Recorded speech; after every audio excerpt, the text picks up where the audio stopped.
attention as a means of examining their experience.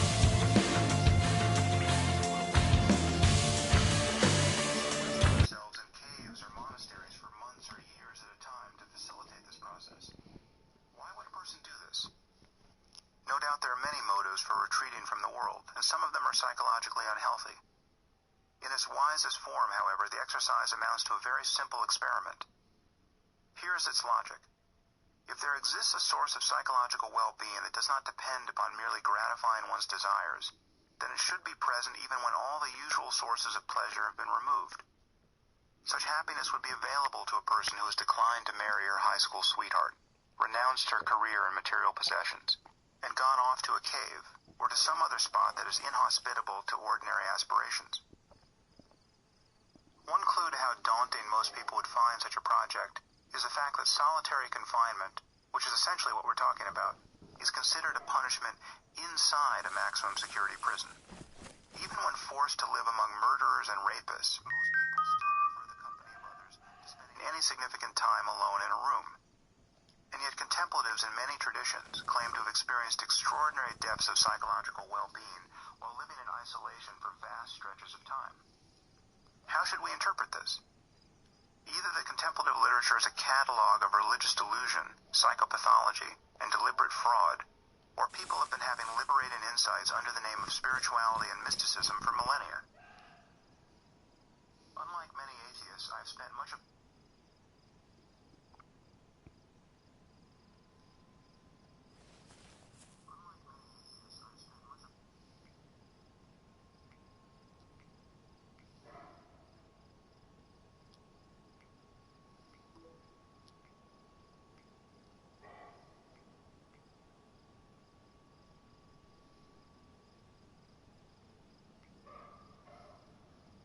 fraud, or people have been having liberating insights under the name of spirituality and mysticism for millennia. Unlike many atheists, I've spent much of my life seeking experiences of the kind that gave rise to the world's religions.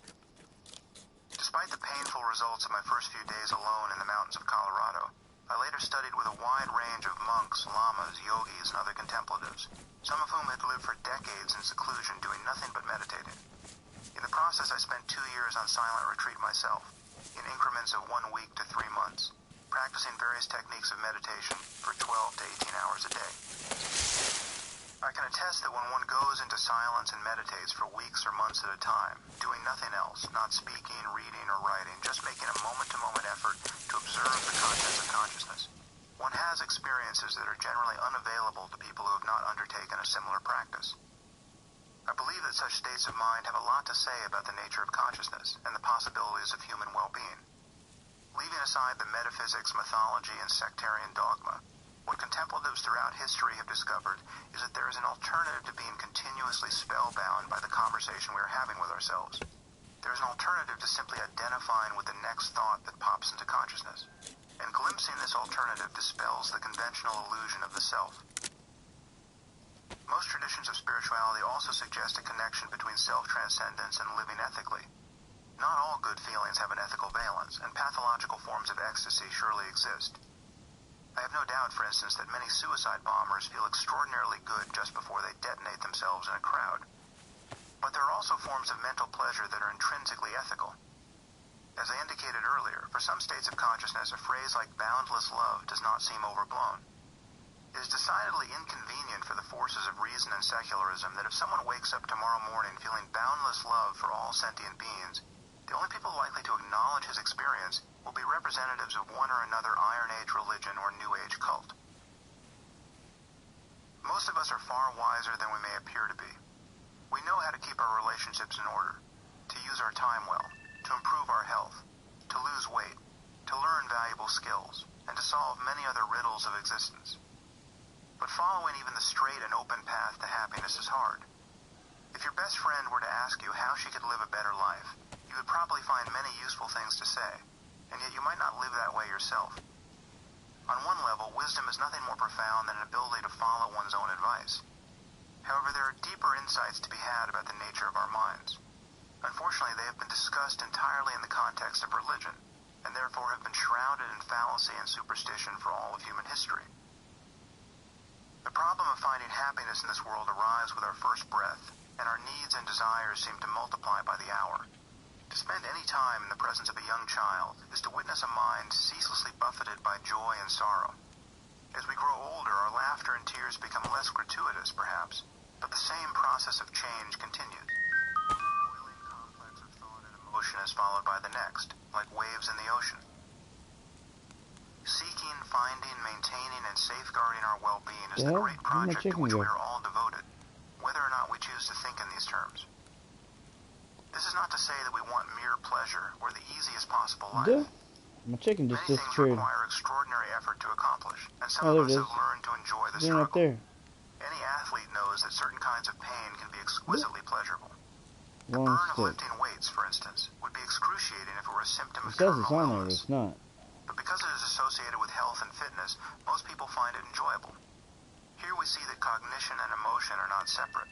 The way we think about experience can completely determine how we feel about it. My phone's about to die. And we always face tensions and trade-offs. In some moments we crave excitement and in others rest. We might love the taste of wine and chocolate, but rarely for breakfast. Whatever the context, our minds are perpetually moving, generally toward pleasure or its imagined source, and away from pain. I'm not the first person to have noticed this. Our struggle to navigate the space of possible pains and pleasures produces most of human culture. Medical science attempts to prolong our health and to reduce the suffering associated with illness, aging, and death. All forms of media cater to our thirst for information and entertainment.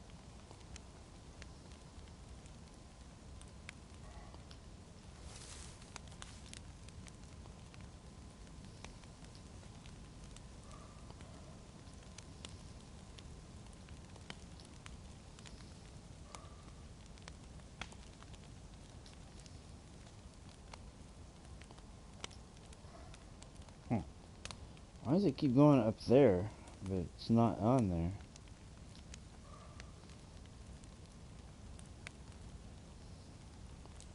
Oh, it's up there.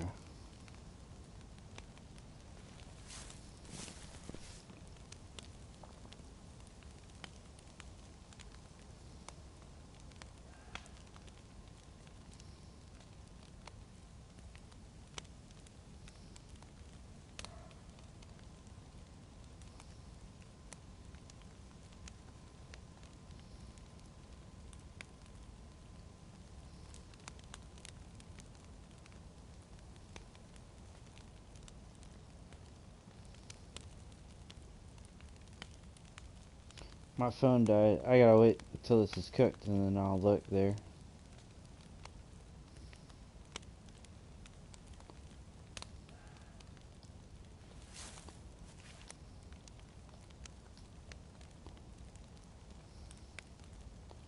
I'm just gonna wash my hands right now while I'm thinking about it.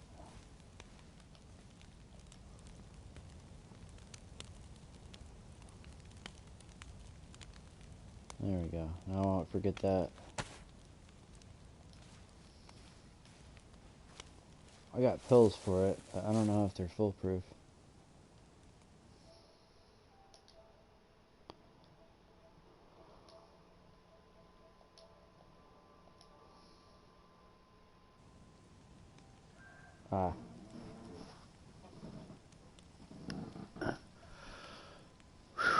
Okay.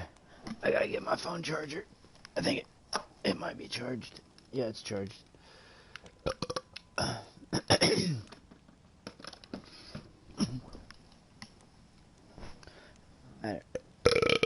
had to hurry up and get that chicken foot cooked because that shit, while it's draining, it's less chicken. So like, see, that's not a full chicken piece. That's like almost halfway gone. And that one is too, because I took too long. But that's about the way it usually goes.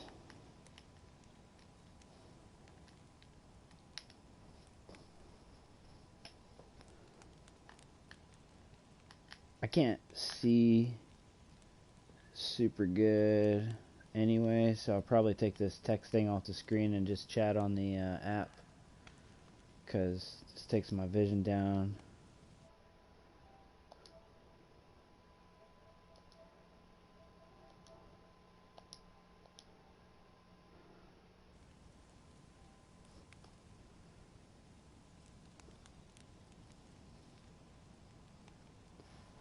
I gotta plug my phone back in. It's totally toast though. But I got the charger plugged in it now.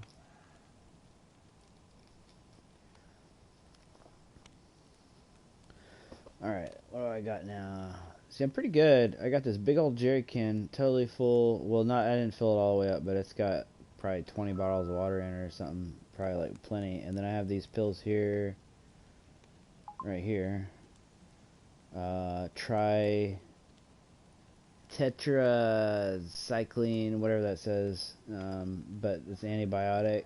It doesn't work on viruses, but I think it keeps you from getting sick from the bacteria generally of the water. So that's just river water. But then I just take one of these pills afterwards. I take one of these vitamins sometimes. That's like professional bandages there. It's like same thing as a rag, but it's like a professional bandage. I got 2 pieces of chicken and a Coke. Beans. Not too bad. I'm gonna take a vitamin. I don't actually know what these do, but I'm gonna take one. It makes like a little vitamin symbol down there by my water thing, so I guess it means I'm mighty healthy. I should probably get the fuck away from this fire. I hear another chicken over here though.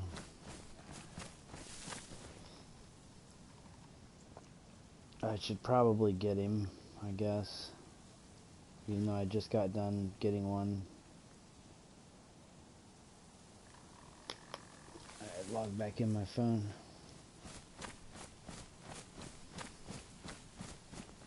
It's over here somewhere.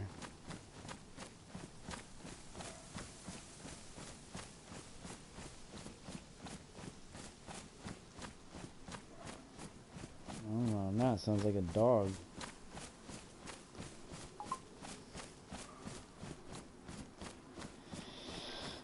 I don't know, I'm out here in like farmland. I wish I really just knew where guns were now, because I got food for a little while at least.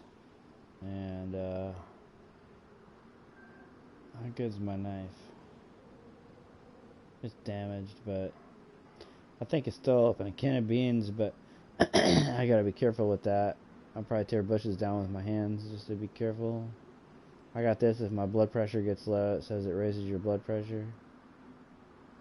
I'm gonna have to go ahead and eat a chicken.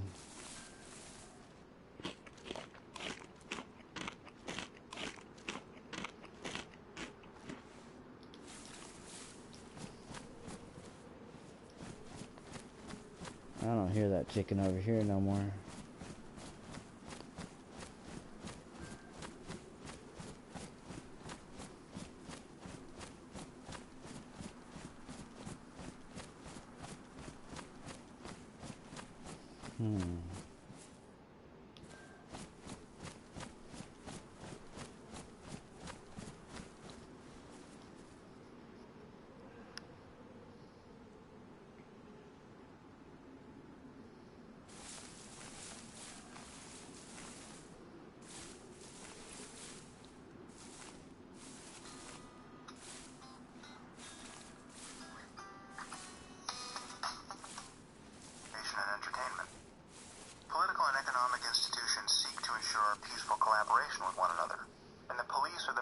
Summon when they fail.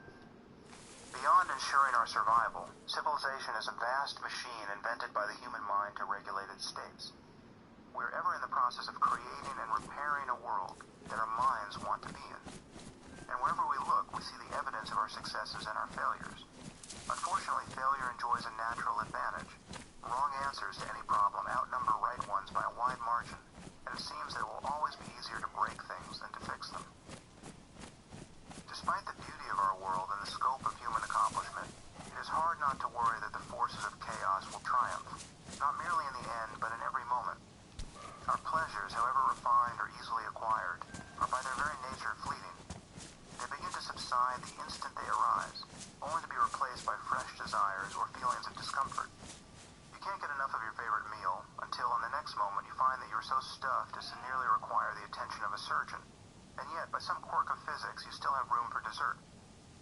The pleasure of dessert lasts a few seconds, and then the lingering taste in your mouth must be banished by a drink of water. The warmth of the sun feels wonderful on your skin, but soon it becomes too much of a good thing. A move to the shade brings immediate relief, but after a minute or two, the breeze is just a little too cold. Do you have a sweater in the car? Let's take a look. Yes, there it is. You're warm now, but you notice that your sweater has seen better days. Does it make you look carefree or disheveled? Perhaps it's time to go shopping for something new. And so it goes. We seem to do little more than lurch between wanting and not wanting. Thus, the question naturally arises. Is there more to life than this? Might it be possible to feel much better, in every sense of better, than one tends to feel? Is it possible to find lasting fulfillment despite the inevitability of change? Spiritual life begins with a suspicion that the answer to such questions could well be yes. And a true spiritual practitioner is someone who has discovered that it is possible to be at ease in the world for no reason, if only for a few moments at a time, and that such ease is synonymous with transcending the apparent boundaries of the self. Those who have never tasted such peace of mind might view these assertions as highly suspect. Nevertheless, it is a fact that a condition of selfless well-being is there to be glimpsed in each moment. Of course, I'm not claiming to have experienced all such states, but I meet many people who appear to have experienced none of them, and these people often profess to have no interest in spiritual life. This is not surprising. The phenomenon of self-transcendence is generally sought and interpreted in a religious context. Well, that wasn't a chicken, that was a And it is precisely deer. the sort of experience that tends to increase a person's faith. How many Christians, having once felt their hearts grow as wide as the world, will decide to ditch Christianity and proclaim their atheism? Not many, I suspect. How many people who have never felt anything of the kind become atheists? I don't know, but there's little doubt that these mental states act as a kind of filter. The faithful count them in support of ancient dogma, and their absence gives non-believers further reason to reject religion. This is a difficult problem for me to address in the context of a book, because many readers and listeners will have no idea what I'm talking about when I describe certain spiritual experiences, and might assume that the assertions I'm making must be accepted on faith. Religious readers present a different challenge. They may think they know exactly what I'm describing, but only insofar as it aligns with one or another religious doctrine. It seems to me that both of these attitudes present impressive obstacles to understanding spirituality in the way that I intend. I can only hope that, whatever your background, you will approach the exercises presented in this book with an open mind.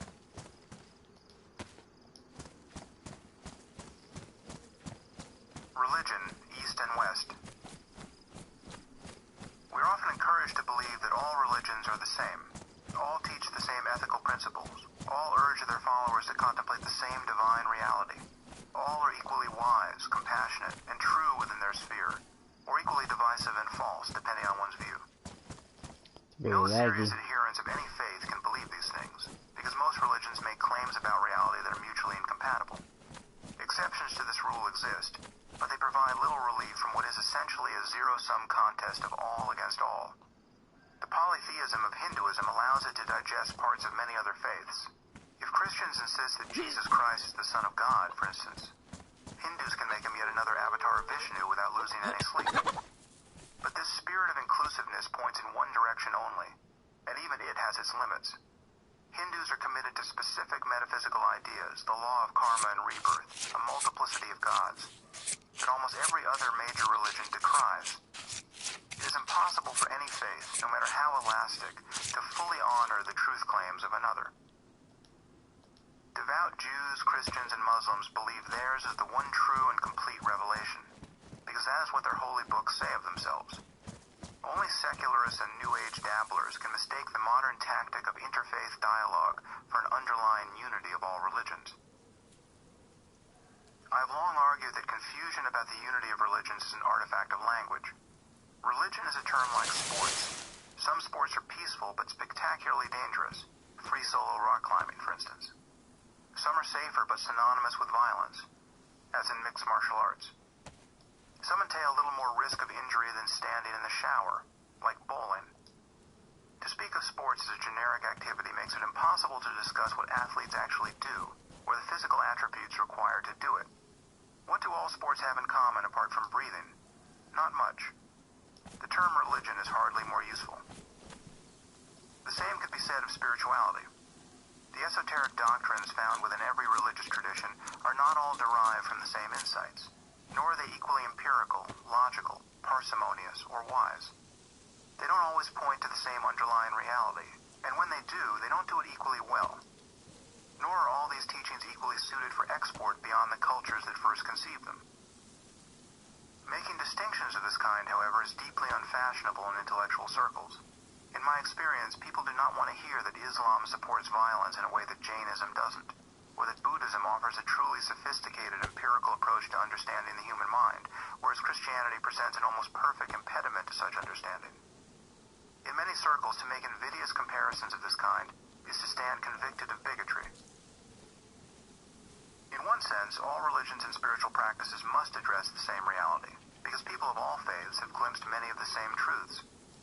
Any view of consciousness in the cosmos that is available to the human mind can, in principle, be appreciated by anyone. It is not surprising, therefore, that individual Jews, Christians, Muslims, and Buddhists have given voice to some of the same insights and intuitions. This merely indicates that human cognition and emotion run deeper than religion. But we knew that, didn't we? It does not suggest that all religions understand our spiritual possibilities equally well. One way of missing this point is to declare that all spiritual teachings are inflections of the same perennial philosophy. The writer Aldous Huxley brought this idea into prominence by publishing an anthology by that title. Here's how he justified the idea. Philosophia perennis, the phrase was coined by Leibniz, but the thing, the metaphysic that recognizes a divine reality substantial to the world of things and lives and minds, the psychology that finds in the soul something similar to, or even identical with, divine reality, the ethic that places man's final end in the knowledge of the immanent and transcendent ground of all being. The thing is immemorial and universal.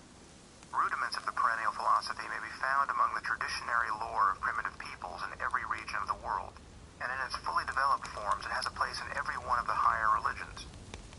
A version of this highest common factor in all preceding and subsequent theologies was first committed to writing more than 25 centuries ago, and since that time the inexhaustible theme has been treated again and again, from the standpoint of every religious tradition and in all principal languages of Asia and Europe.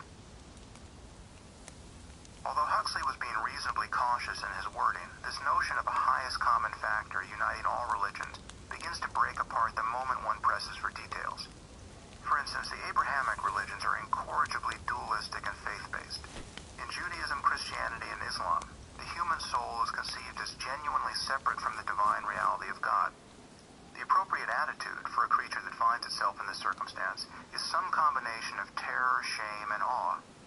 In the best case, notions of God's love and grace provide some relief, but the central message of these faiths is that each of us is separate from, and in relationship to, a divine authority who will punish anyone who harbors the slightest doubt about his supremacy.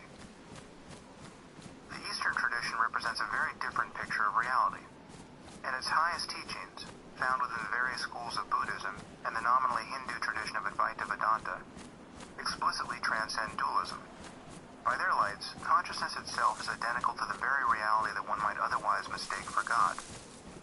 While these teachings make metaphysical claims that any serious student of science should find incredible, they center on a range of experiences that the doctrines of Judaism, Christianity, and Islam rule out of bounds. Of course, it is true that specific Jewish, Christian, and Muslim mystics have had experiences similar to those that motivate Buddhism and Advaita, but these contemplative insights are not exemplary of their faith. Rather, they are anomalies that Western mystics have always struggled to understand and to honor, often at considerable personal risk. Given their proper weight, these experiences produce heterodoxies for which Jews, Christians, and Muslims have been regularly exiled or killed. Like Huxley, anyone determined to find a happy synthesis among spiritual traditions will notice that the Christian mystic Meister Eckhart often sounded very much like a Buddhist. Quote, "The knower and the known are one. Simple people imagine that they should see God as if he stood there and they here. This is not so. God and I, we are one in knowledge." End quote. But he also sounded like a man bound to be excommunicated by his church, as he was. Had Eckhart lived a little longer, it seems certain that he would have been dragged into the street and burned alive for these expansive ideas. That is a telling difference between Christianity and Buddhism. In the same vein, it is misleading to hold up the Sufi mystic Al-Hallaj as a representative of Islam. He was a Muslim, yes, but he suffered the most grisly death imaginable at the hands of his co-religionists for presuming to be one with God. Both Eckhart and Al-Hallaj gave voice to an experience of self-transcendence that any human being can, in principle, enjoy. However, their views were not consistent with the central teachings of their faiths. The Indian tradition is comparatively free of problems of this kind. Although the teachings of Buddhism and Advaita are embedded in more or less conventional religions, they contain empirical insights about the nature of consciousness that do not depend upon faith. One can practice most techniques of Buddhist meditation, or the method of self-inquiry of Advaita, and experience the advertised changes in one's consciousness without ever believing in the law of karma, or in the miracles attributed to Indian mystics. To get started as a Christian, however, one must first accept a dozen implausible things about the life of Jesus and the origins of the Bible. And the same can be said, minus a few unimportant details about Judaism and Islam. If one should happen to discover that the sense of being an individual soul is an illusion, one will be guilty of blasphemy everywhere west of the Indus. There's no question that many religious disciplines can produce interesting experiences in suitable minds. It should be clear, however, that engaging a faith-based and probably delusional practice, whatever its effects, isn't the same as investigating the nature of one's mind absent any doctrinal assumptions. Statements of this kind may seem starkly antagonistic toward Abrahamic religions, but they are nonetheless true.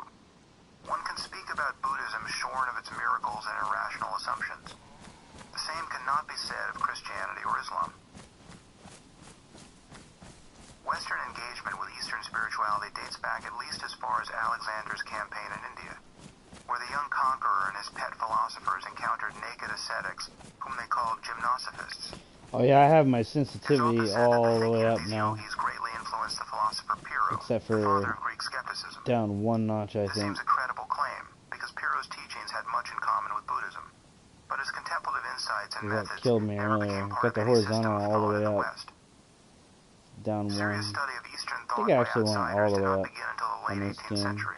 The Vertical. first translation of a Sanskrit text into a Western language appears to have been Sir Yeah, we'll do Charles a couple Wilkins's more rendering now. of the Bhagavad Gita, This game the has some cornerstone sluggish text of Hinduism, in turning really. 1785. When you aim the gun is the Buddhist main canon would thing. not attract the I don't have attention a of gun Western right now, scholars but for another when I 100 was aiming years. a gun earlier, that's what got me killed. I couldn't aim The at the wolves. conversation between East and He West was started in turning way earnest, too slow. albeit inauspiciously, with the birth of the Theosophical Society, that golem of spiritual hunger and self-deception brought into this world almost single-handedly by the incomparable Madame Helena Petrovna Blavatsky in 1875. Everything about Blavatsky seemed to defy earthly logic. She was an enormously fat woman who was said to have wandered alone and undetected for 7 years in the mountains of Tibet. She was also thought to have survived shipwrecks, gunshot wounds, and sword fights. Even less persuasively, she claimed to be in psychic contact with members of the Great White Brotherhood of Ascended Masters, a collection of immortals responsible for the evolution and maintenance of the entire cosmos. Their leader hailed from the planet Venus, but lived in the mythical kingdom of Shambhala, which Blavatsky placed somewhere in the vicinity of the Gobi Desert. With the suspiciously bureaucratic name of the Lord of the World, he supervised the work of other adepts, including the Buddha, Maitreya, Mahachonan, and one Kuthumi, who appears to have had nothing better to do on behalf of the cosmos than to impart its secrets to Blavatsky. It is always surprising when a person attracts legions of followers and builds a large organization on their largesse while peddling penny arcade mythology of this kind. But perhaps this was less remarkable at a time when even the best educated people were still struggling to come to terms with electricity, evolution, and the existence of other planets. We can easily forget how suddenly the world had shrunk and the cosmos expanded as the 19th century came to a close. The geographical boundaries between distant cultures had been stripped away by trade and conquest. One could now order a gin and tonic almost everywhere on Earth, and yet the reality of unseen forces and alien worlds was a daily focus of the most careful scientific research. Inevitably, cross-cultural and scientific discoveries were mingled in the popular imagination with religious dogma and traditional occultism. In fact, this had been happening at the highest level of human thought for more than a century.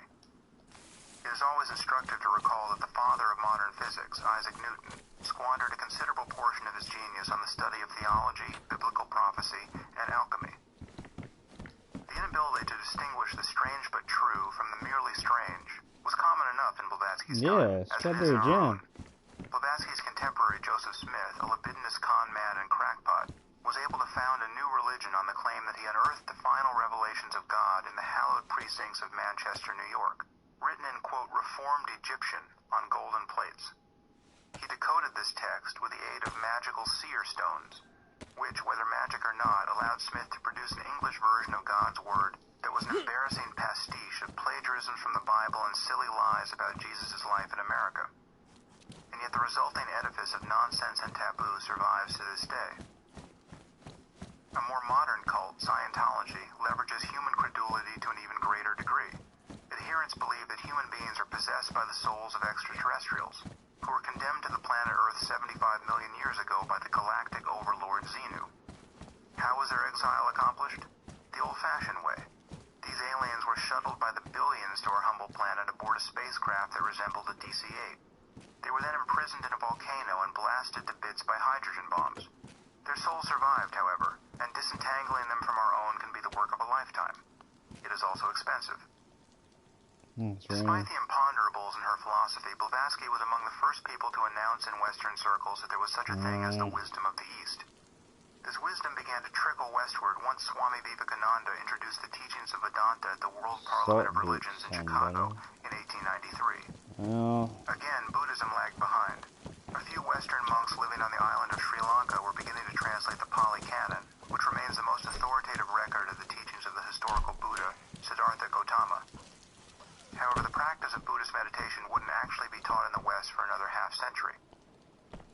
It is easy enough to find fault with romantic ideas about Eastern wisdom, and a tradition of such skepticism sprang up almost the instant the first Western seeker sat cross-legged and attempted to meditate.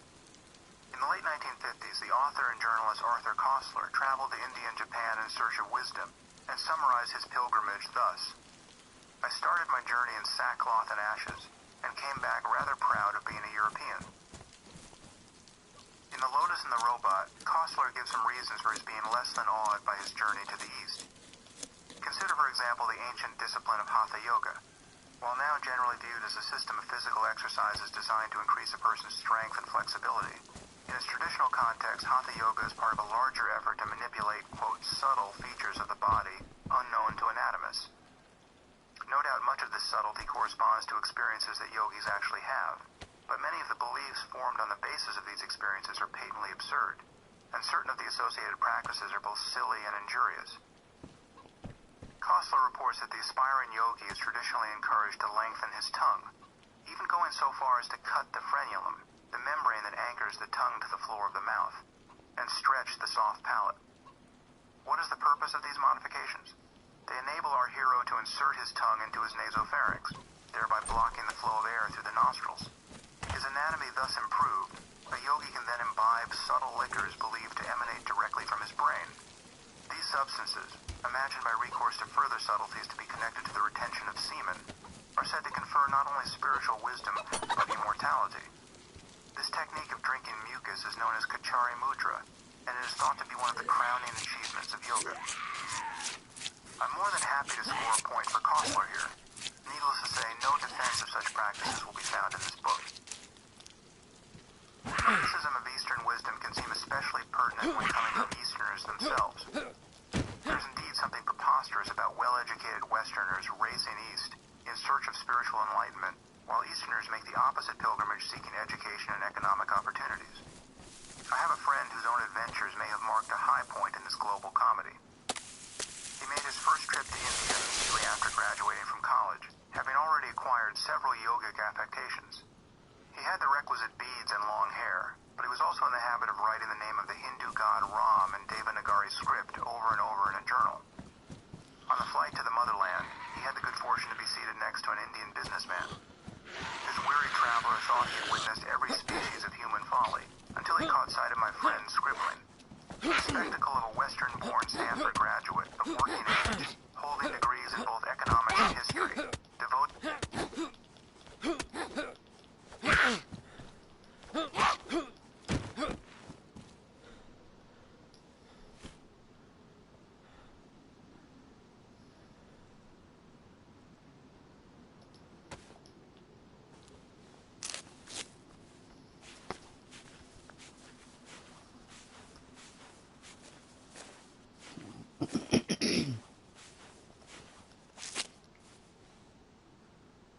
I don't know why that stopped.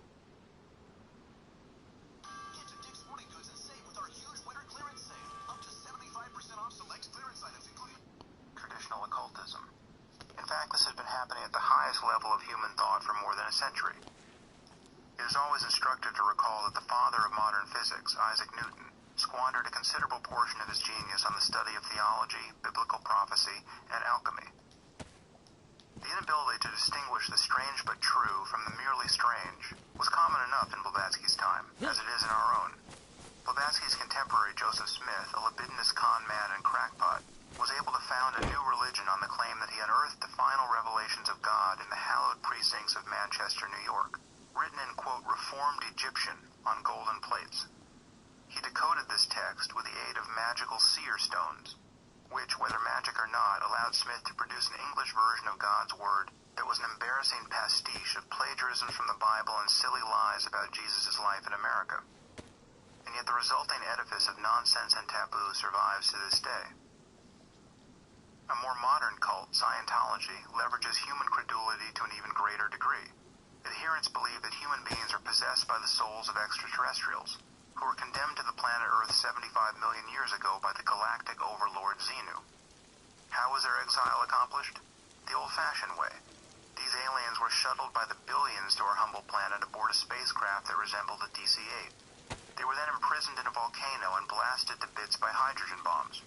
Their souls survived, however, and disentangling them from our own can be the work of a lifetime. It is also expensive.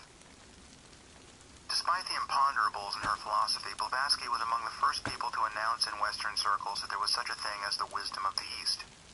This wisdom began to trickle westward once Swami Vivekananda introduced the teachings of Vedanta at the World Parliament of Religions in Chicago in 1893. Again, Buddhism lagged behind. A few Western monks living on the island of Sri Lanka were beginning to translate the Pali Canon, which remains the most authoritative record of the teachings of the historical Buddha, Siddhartha Gautama. However, the practice of Buddhist meditation wouldn't actually be taught in the West for another half-century. It is easy enough to find fault with romantic ideas about Eastern wisdom, and a tradition of such skepticism sprang up almost the instant the first Western seeker sat cross-legged and attempted to meditate. In the late 1950s, the author and journalist Arthur Koestler traveled to India and Japan in search of wisdom, and summarized his pilgrimage thus: I started my journey in sackcloth and ashes, and came back rather proud of being a European. In The Lotus and the Robot, Koestler gives some reasons for his being less than awed by his journey to the East. Consider, for example, the ancient discipline of Hatha Yoga. While now generally viewed as a system of physical exercises designed to increase a person's strength and flexibility, in its traditional context, Hatha Yoga is part of a larger effort to manipulate, quote, subtle features of the body unknown to anatomists. No doubt much of this subtlety corresponds to experiences that yogis actually have, but many of the beliefs formed on the basis of these experiences are patently absurd, and certain of the associated practices are both silly and injurious. Koestler reports that the aspiring yogi is traditionally encouraged to lengthen his tongue, even going so far as to cut the frenulum, the membrane that anchors the tongue to the floor of the mouth, and stretch the soft palate. What is the purpose of these modifications? They enable our hero to insert his tongue into his nasopharynx, thereby blocking the flow of air through the nostrils. His anatomy thus improved, a yogi can then imbibe subtle liquors believed to emanate directly from his brain. These substances, imagined by recourse to further subtleties to be connected to the retention of semen, are said to confer not only spiritual wisdom, but immortality. This technique of drinking mucus is known as Kachari Mudra, and it is thought to be one of the crowning achievements of yoga. I'm more than happy to score a point for Koestler here. Needless to say, no defense of such practices will be found in this book. Criticism of Eastern wisdom can seem especially pertinent when coming from Easterners themselves. There is indeed something preposterous about well-educated Westerners racing east in search of spiritual enlightenment, while Easterners make the opposite pilgrimage seeking education and economic opportunities. I have a friend whose own adventures may have marked a high point in this global comedy. He made his first trip to India immediately after graduating from college, having already acquired several yogic affectations. He had the requisite beads and long hair, but he was also in the habit of writing the name of the Hindu god Ram in Devanagari script over and over in a journal. On the flight to the motherland, he had the good fortune to be seated next to an Indian businessman. This weary traveler thought he had witnessed every species of human folly, until he caught sight of my friend scribbling. The spectacle of a Western-born Stanford graduate of working age, holding degrees in both economics and history, devoting himself to the graphomaniacal maniacal worship of an imaginary deity in a language he could neither read nor understand was more than this man could abide in a confined space at 30,000 feet. After a testy exchange, the two travelers could only stare at each other in mutual incomprehension and pity, and they had 10 hours yet to fly. There really are two sides to such a conversation, but I concede that only one of them can be made to look ridiculous. We can also grant that Eastern wisdom has not produced societies or political institutions that are any better than their Western counterparts. In fact, one could argue that India has survived as the world's largest democracy only because of institutions that were built under British rule. Nor has the East led the world in scientific discovery. Nevertheless, there is something to the notion of uniquely Eastern wisdom, and most of it has been concentrated in or derived from the tradition of Buddhism. Buddhism has been of special interest to Western scientists for reasons already hinted at. It isn't primarily a faith-based religion, and its central teachings are entirely empirical. Despite the superstitions that many Buddhists cherish, the doctrine has a practical and logical core that does not require any unwarranted assumptions. Many Westerners have recognized this, and have been relieved to find a spiritual alternative to faith-based worship. It is no accident that most of the scientific research now done on meditation focuses primarily on Buddhist techniques. Another reason for Buddhism's prominence among scientists has been the intellectual engagement of one of its most visible representatives, Tenzin Gyatso, the 14th Dalai Lama. Of course, the Dalai Lama is not without his critics. My late friend Christopher Hitchens meted out justice to His Holiness on several occasions. He also castigated Western students of Buddhism for the, quote, widely and lazily held belief that Oriental religion is different from other faiths, less dogmatic, more contemplative, more transcendental, and for the, quote, blissful, thoughtless exceptionalism with which Buddhism is regarded by many. Hitch did have a point. In his capacity as head of one of the four branches of Tibetan Buddhism, and as the former leader of the Tibetan government in exile, the Dalai Lama has made some questionable claims and formed some embarrassing alliances. Although his engagement with science is far-reaching and surely sincere, the man is not above consulting an astrologer, or, quote, oracle, when making important decisions. I will have something to say in this book about many of the things that might have justified Hitch's opprobrium, but the general thrust of his commentary here was all wrong. Several Eastern traditions are exceptionally empirical and exceptionally wise, and therefore merit the exceptionalism claimed by their adherents. Buddhism in particular possesses a literature on the nature of the mind that has no peer in Western religion or Western science. Some of these teachings are cluttered with metaphysical assumptions that should provoke our doubts, but many aren't. And when engaged as a set of hypotheses by which to investigate the mind and deepen one's ethical life, Buddhism can be an entirely rational enterprise. Unlike the doctrines of Judaism, Christianity, and Islam, the teachings of Buddhism are not considered by their adherents to be the product of infallible revelation. They are rather empirical instructions. If you do X, you will experience Y. Although many Buddhists have a superstitious and cultic attachment to the historical Buddha, the teachings of Buddhism present him as an ordinary human being who succeeded in understanding the nature of his own mind. Buddha means awakened one, and Siddhartha Gautama was merely a man who woke up from the dream of being a separate self. Compare this with the Christian view of Jesus, who is imagined to be the son of the creator of the universe. This is a very different proposition, and it renders Christianity, no matter how fully divested of metaphysical baggage, all but irrelevant to a scientific discussion about the human condition. The teachings of Buddhism, and of Eastern spirituality generally, focus on the primacy of the mind. There are dangers in this way of viewing the world, to be sure. Focusing on training the mind to the exclusion of all else can lead to political quietism and hive-like conformity. The fact that your mind is all you have, and that it is possible to be at peace even in difficult circumstances, can become an argument for ignoring obvious societal problems. But it is not a compelling one. The world is in desperate need of improvement. In global terms, freedom and prosperity remain the exception, and yet this doesn't mean we need to be miserable while we work for the common good. In fact, the teachings of Buddhism emphasize a connection between ethical and spiritual life.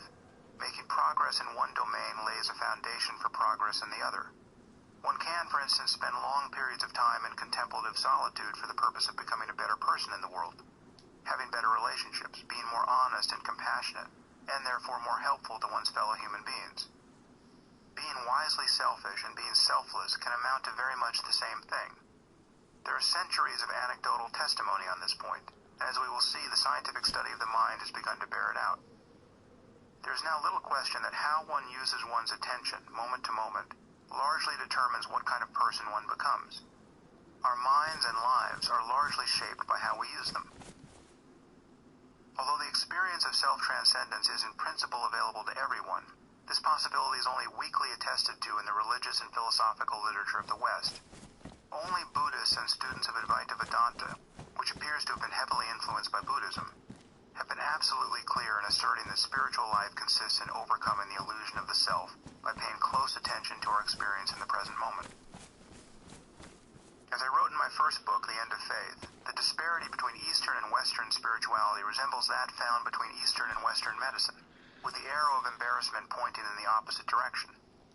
Humanity did not understand the biology of cancer, develop antibiotics and vaccines, or sequence the human genome under an Eastern sun. Consequently, real medicine is almost entirely a product of Western science. Insofar as specific techniques of Eastern medicine actually work, they must conform, whether by design or by happenstance, to the principles of biology as we have come to know them in the West. This is not to say that Western medicine is complete. In a few decades, many of our current practices will seem barbaric. One need only ponder the list of side effects that accompany most medications to appreciate that these are terribly blunt instruments. Nevertheless, most of our knowledge about the human body and about the physical universe generally emerged in the West. The rest is instinct, folklore, bewilderment, and untimely death. An honest comparison of spiritual traditions, Eastern and Western, proves equally invidious. As manuals for contemplative understanding, the Bible and the Quran are worse than useless. Whatever wisdom can be found in their pages is never best found there, and it is subverted time and again by ancient savagery and superstition. Again, one must deploy the necessary caveats. I am not saying that most Buddhists or Hindus have been sophisticated contemplatives. Their traditions have spawned many of the same pathologies we see elsewhere among the faithful: dogmatism, anti-intellectualism, tribalism, otherworldliness. However, the empirical difference between the central teachings of Buddhism and Advaita and those of Western monotheism is difficult to overstate. One can traverse the Eastern paths simply by becoming interested in the nature of one's own mind, especially in the immediate causes of psychological suffering, and by paying closer attention to one's experience in every present moment. There is in truth nothing one need believe. The teachings of Buddhism and Advaita are best viewed as lab manuals and explorers' logs, detailing the results of empirical research on the nature of human consciousness. Nearly every geographical or linguistic barrier to the free exchange of ideas has now fallen away. It seems to me, therefore, that educated people no longer have a right to any form of spiritual provincialism. The truths of Eastern spirituality are now no more Eastern than the truths of Western science are Western. We are merely talking about human consciousness and its possible states. My purpose in writing this book is to encourage you to investigate certain contemplative insights for yourself, without accepting the metaphysical ideas that they inspired in ignorant and isolated peoples of the past. A final word of caution. Nothing I say here is intended as a denial of the fact that psychological well-being requires a healthy sense of self, with all the capacities that this vague phrase implies. Children need to become autonomous, confident, and self-aware in order to form healthy relationships. And they must acquire a host of other cognitive, emotional, and interpersonal skills in the process of becoming sane and productive adults. Which is to say that there is a time and a place for everything, unless, of course, there isn't. No doubt there are psychological conditions, such as schizophrenia, for which practices of the sort I recommend in this book might be inappropriate. Some people find the experience of an extended silent retreat psychologically destabilizing. Again, an analogy to physical training seems apropos. Not everyone is suited to running a 6-minute mile or bench pressing his own body weight, but many quite ordinary people are capable of these feats, and there are better and worse ways to accomplish them. What is more, the same principles of fitness generally apply even to people whose abilities are limited by illness or injury. So I want to make it clear that the instructions in this book are intended for readers who are adults, more or less, and free from any psychological or medical conditions that could be exacerbated by meditation or other techniques of sustained introspection. If paying attention to your breath, to bodily sensations, to the flow of thoughts, or to the nature of consciousness itself seems likely to cause you clinically significant anguish, please check with a psychologist or psychiatrist before engaging in the practices I describe.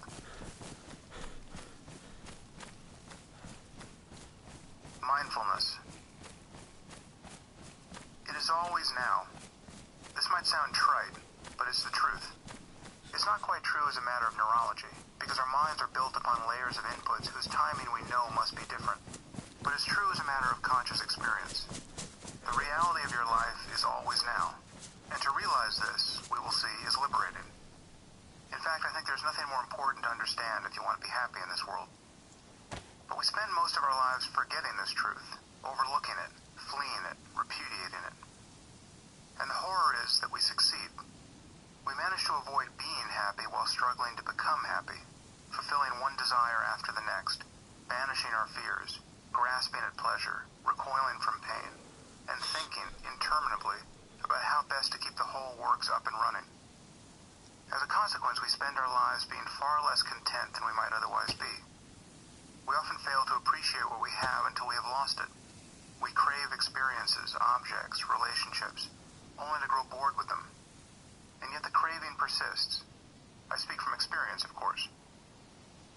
As a remedy for this predicament, many spiritual teachings ask us to entertain unfounded ideas about the nature of reality, or at the very least to develop a fondness for the iconography and rituals of one or another religion. But not all paths traverse the same rough ground. There are methods of meditation that do not require any artifice or unwarranted assumptions at all.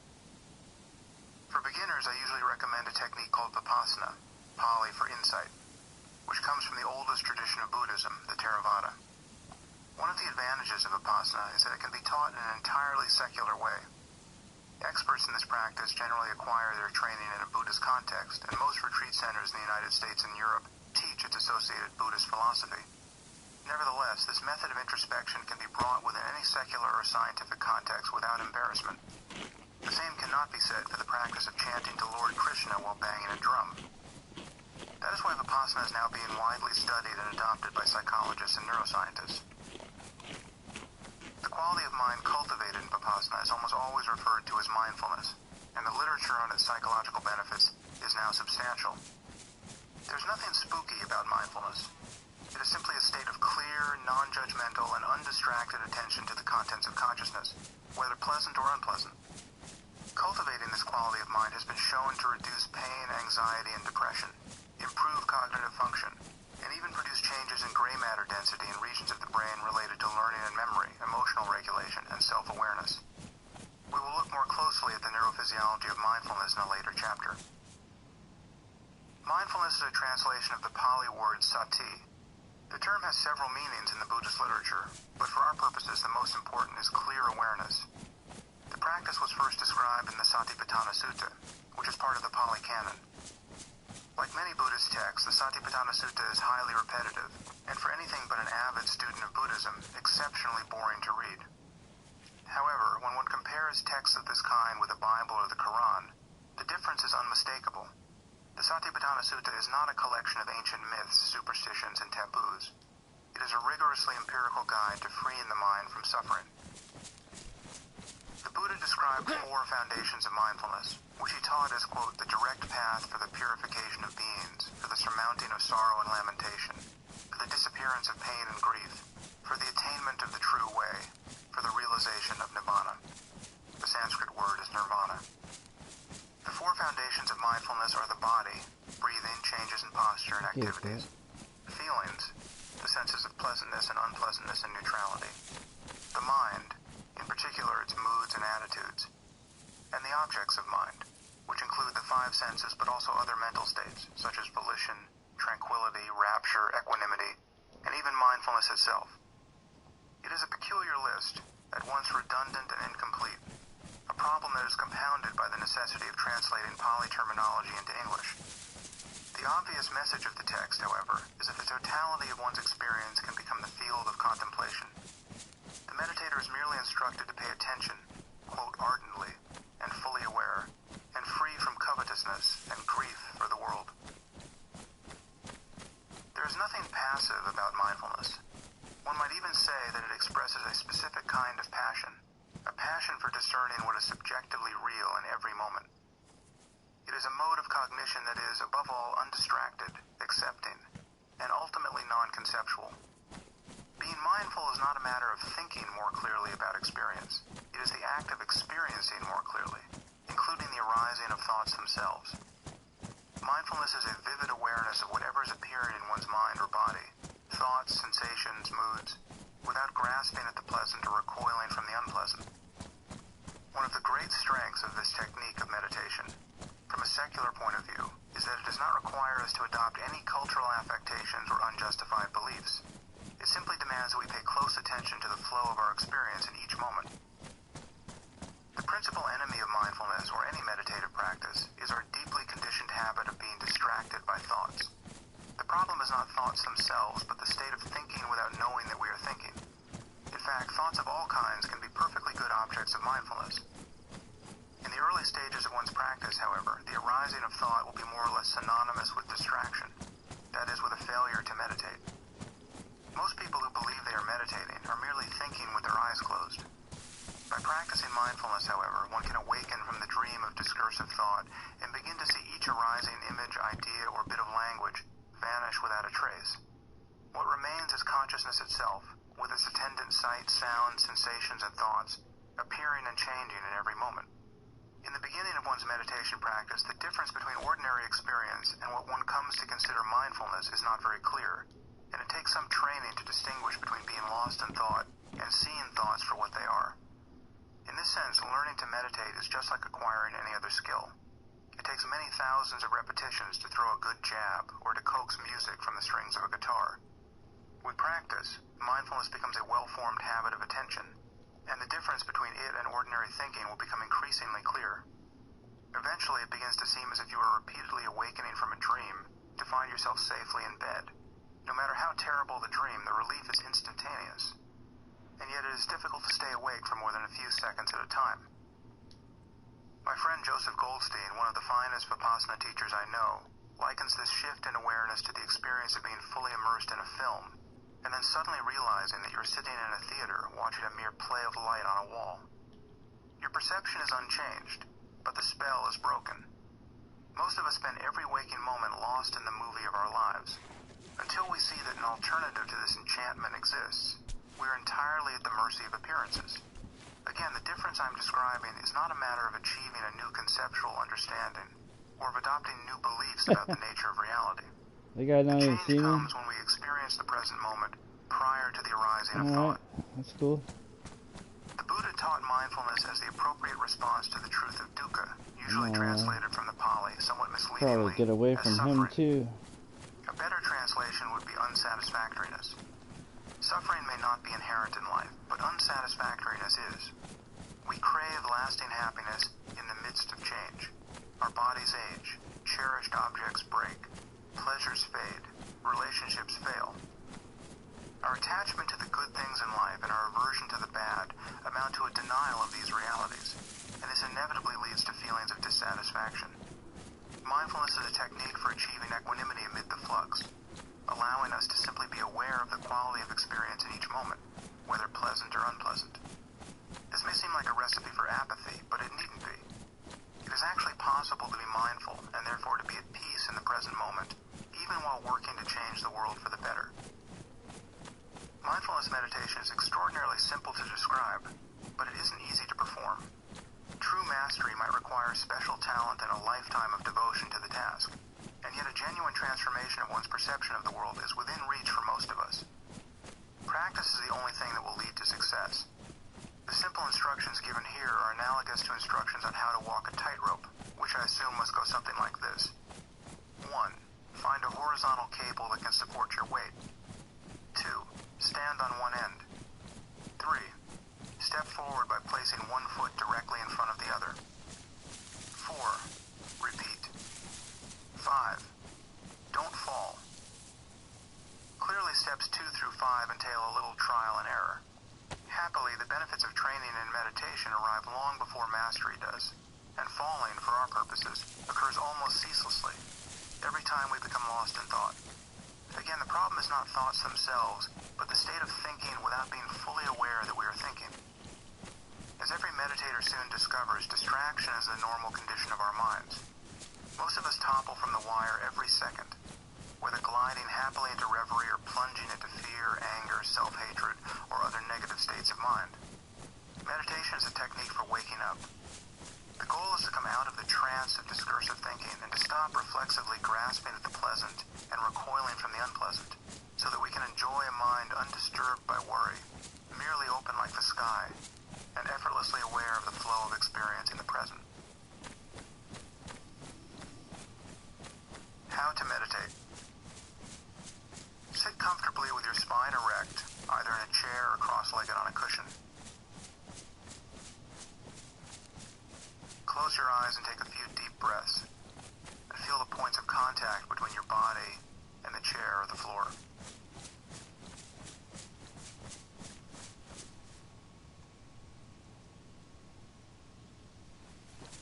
Notice the sensations associated with sitting. Feelings of pressure, warmth, tingling, vibration.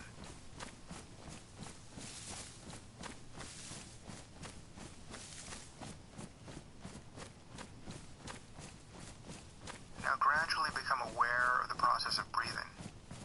Pay attention to wherever you feel the breath most distinctly, either at your nostrils or in the rising and falling of your abdomen.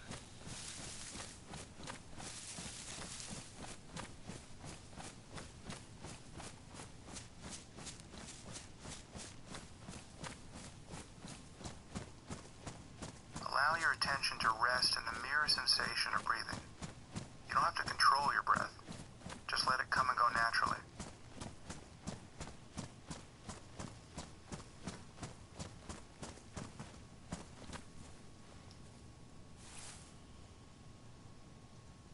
Every time your mind wanders into thought, just gently return it to the breath.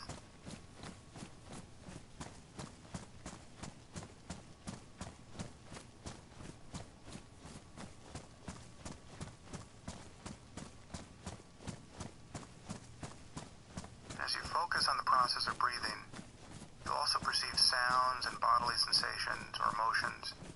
Simply observe these phenomena as they appear in consciousness, and then return to the breath.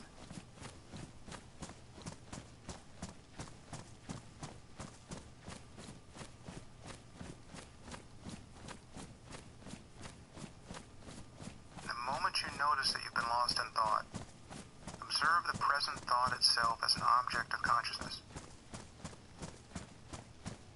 Watch what happens to it.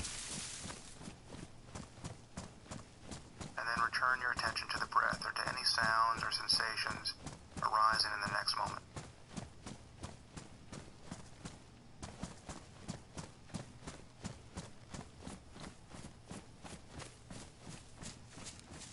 Continue in this way until you can merely witness all objects of consciousness, sights, sounds, sensations, emotions, even thoughts themselves, as they arise and change and pass away.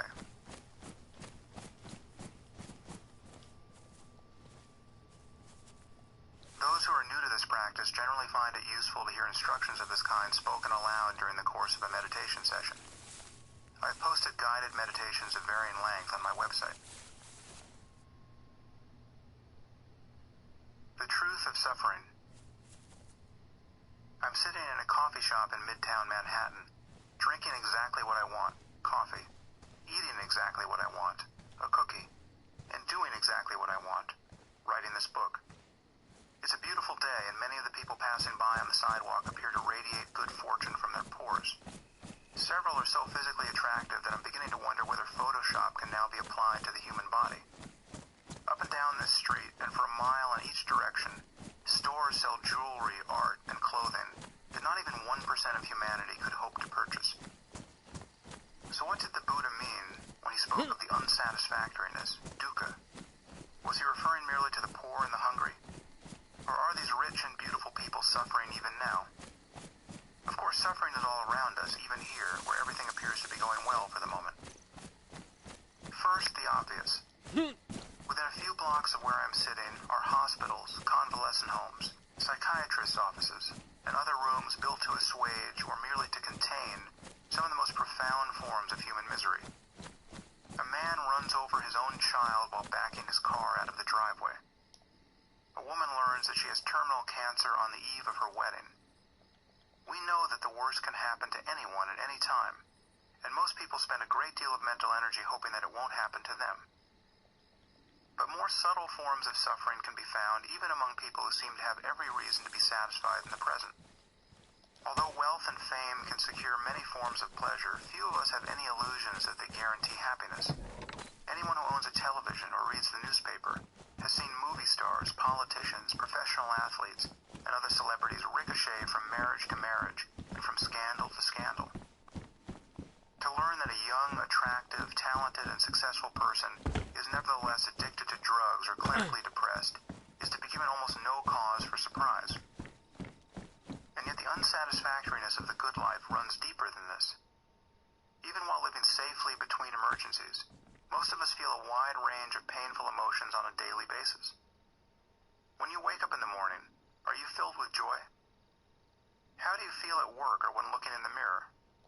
How satisfied are you with what you've accomplished in life?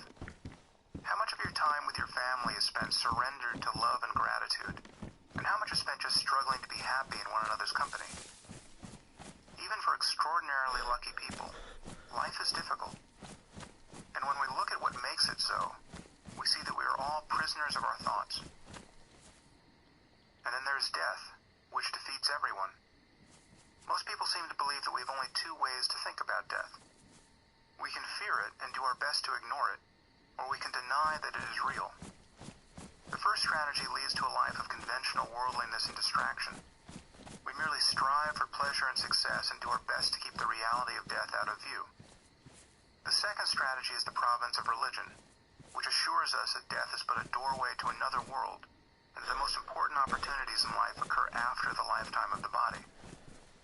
But there's another path, and it seems to be the only one compatible with intellectual honesty. That path is the subject of this book. Enlightenment. What is enlightenment, which is so often said to be the ultimate goal of meditation? There are many esoteric details that we can safely ignore, disagreements among contemplative traditions about what exactly is gained or lost at the end of the spiritual path. Many of these claims are preposterous.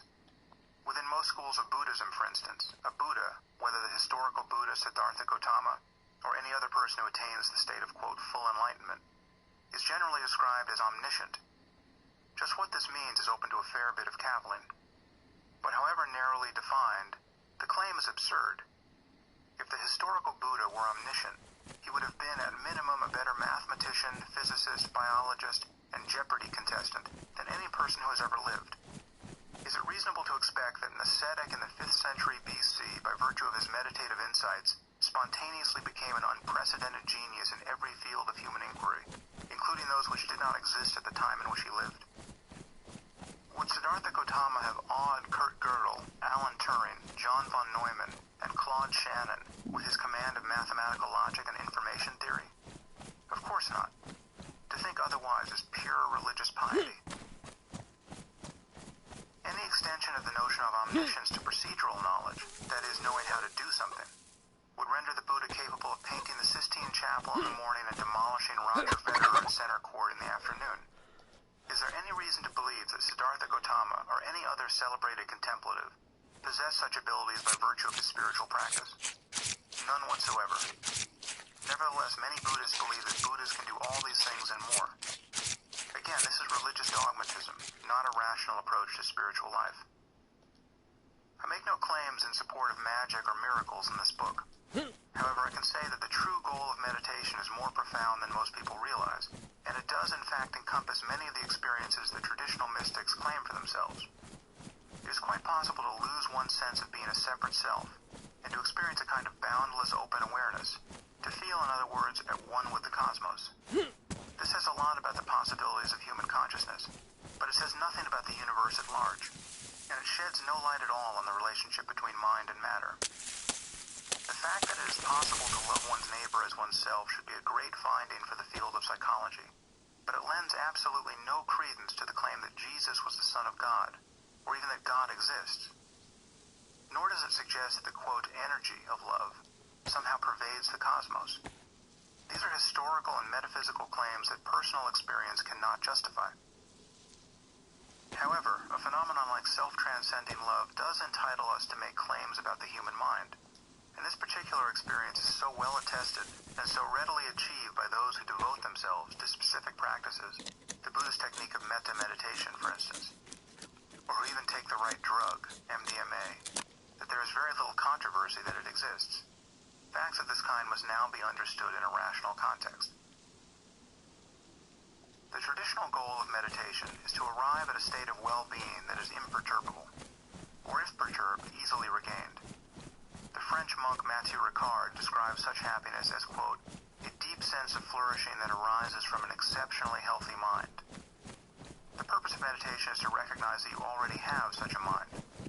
That discovery, in turn, helps you to cease doing the things that produce needless confusion and suffering for yourself and others. Of course, most people never truly master the practice and don't reach a condition of imperturbable happiness. The near goal, therefore, is to have an increasingly healthy mind. That is, to be moving one's mind in the right direction. There is nothing novel about trying to become happy, and one can become happy within certain limits without any recourse to the practice of meditation. But conventional sources of happiness are unreliable, being dependent upon changing conditions. It is difficult to raise a happy family, to keep yourself and those you love healthy, to acquire wealth and find creative and fulfilling ways to enjoy it, to form deep friendships, to contribute to society in ways that are emotionally rewarding, to perfect a wide variety of artistic, athletic, and intellectual skills, and to keep the machinery of happiness running day after day. There's nothing wrong with being fulfilled in all these ways, except for the fact that if you pay close attention, you will see that there is still something wrong with it. These forms of happiness aren't good enough. Our feelings of fulfillment do not last, and the stress of life continues. So what would a spiritual master be master of? At a minimum, she will no longer suffer certain cognitive and emotional illusions. Above all, she will no longer feel identical to her thoughts. Once again, this is not to say that such a person will no longer think, but she will no longer succumb to the primary confusion that thoughts produce in most of us. She will no longer feel that there is an inner self who is a thinker of these thoughts. Such a person will naturally maintain an openness and serenity of mind that is available to most of us only for brief moments, even after years of practice. I remain agnostic as to whether anyone has achieved such a state permanently, but I know from direct experience that it is possible to be far more enlightened than I tend to be. The question of whether enlightenment is a permanent state need not detain us. The crucial point is that you can glimpse something about the nature of consciousness that will liberate you from suffering in the present. Even just recognizing the impermanence of your mental states, deeply, not merely as an idea, can transform your life. Every mental state you have ever had has arisen and then passed away. This is a first-person fact, but it is nonetheless a fact that any human being can readily confirm. We don't have to know any more about the brain or about the relationship between consciousness and the physical world to understand this truth about our own minds. The promise of spiritual life, indeed the very thing that makes it spiritual in the sense that I invoke throughout this book, is that there are truths about the mind that we are better off knowing. What we need to become happier and to make the world a better place is not more pious illusions, but a clearer understanding of the way things are. The moment we admit to the possibility of attaining contemplative insights and of training one's mind for that purpose, we must acknowledge that people naturally fall at different points on a continuum between ignorance and wisdom. Part of this range will be considered, quote, normal. But normal isn't necessarily a happy place to be. Just as a person's physical body and abilities can be refined, Olympic athletes are not normal. One's mental life can deepen and expand on the basis of talent and training. This is nearly self-evident, but it remains a controversial point. No one hesitates to admit the role of talent and training in the context of physical and intellectual pursuits. I have never met another person who denied that some of us are stronger, more athletic, or more learned than others. But many people find it difficult to acknowledge that a continuum of moral and spiritual wisdom exists, or that there might be better and worse ways to traverse it. Stages of spiritual development, therefore, appear unavoidable. Just as we must grow into adulthood physically, and we can fail to mature, become sick or injured along the way, our minds develop by degrees. One can't learn sophisticated skills such as syllogistic reasoning, algebra, or irony until one has acquired more basic skills. It seems to me that a healthy spiritual life can begin only once our physical, mental, social, and ethical lives have sufficiently matured. I will be right back. We must learn to use language before we can work with it creatively or understand its limits. And the conventional self must form before we can investigate it and understand that it is not what it appears to be. An ability to examine the contents of one's own consciousness clearly, dispassionately, and non-discursively, with sufficient attention to realize that no inner self exists, is a very sophisticated skill. And yet basic mindfulness can be practiced very early in life. Many people, including my wife, have successfully taught it to children as young as 6. At that age, and every age thereafter, it can be a powerful tool for self-regulation and self-awareness. Contemplatives have long understood that positive habits of mind are best viewed as skills that most of us learn imperfectly as we grow to adulthood. It is possible to become more focused, patient, and compassionate than one naturally tends to be, and there are many things to learn about how to be happy in this world. These are truths that Western psychological science has only recently begun to explore. Some people are content in the midst of deprivation and danger, while others are miserable despite having all the luck in the world. This is not to say that external circumstances do not matter, but it is your mind, rather than the circumstances themselves, that determines the quality of your life. Your mind is the basis of everything you experience and of every contribution you make to the lives of others. Given this fact, it makes sense to train it. Scientists and skeptics generally assume that the traditional claims of yogis and mystics must be exaggerated or simply delusional, and that the only rational purpose of meditation is limited to conventional, quote, stress reduction. Conversely, serious students of these practices often insist that even the most outlandish claims made by and about spiritual masters are true. I am attempting to lead you along a middle path between these extremes, one that preserves our scientific skepticism but acknowledges that it is possible to radically transform our lives. In one sense, the Buddhist concept of enlightenment really is just the epitome of stress reduction. And depending on how much stress one reduces, the results of one's practice can seem more or less profound. According to the Buddhist teachings, human beings have a distorted view of reality that leads them to suffer unnecessarily. We grasp at transitory pleasures. We brood about the past and worry about the future. We continually seek to prop up and defend an egoic self that doesn't exist. This is stressful, and spiritual life is a process of gradually unraveling our confusion and bringing this stress to an end. According to the Buddhist view, by seeing things as they are, we cease to suffer in the usual ways, and our minds can open to states of well-being that are intrinsic to the nature of consciousness. Of course, some people claim to love stress and appear eager to live by its logic. Some even derive pleasure from imposing stress on others. Genghis Khan is reported to have said, "The greatest happiness is to scatter your enemy and drive him before you, to see his cities reduced to ashes, to see those who love him shrouded in tears, and to gather to your bosom his wives and daughters." People attach many meanings to terms like happiness, and not all of them are compatible with one another. In the moral landscape, I argue that we tend to be unnecessarily confused about differences of opinion on the topic of human well-being. No doubt certain people can derive mental pleasure and even experience genuine ecstasy by behaving in ways that produce immense suffering for others. But we know that these states are anomalous, or at least not sustainable, because we depend upon one another for more or less everything. Whatever the associated pleasures, raping and pillaging can't be a stable strategy for finding happiness in this world. Given our social requirements, we know that the deepest and most durable forms of well-being must be compatible with an ethical concern for other people, even for complete strangers. Otherwise, violent conflict becomes inevitable. We also know that there are certain forms of happiness that are not available to a person, even if, like Genghis Khan, he finds himself on the winning side of every siege. Some pleasures are intrinsically ethical, feelings like love, gratitude, devotion, and compassion. To inhabit these states of mind is, by definition, to be brought into alignment with others.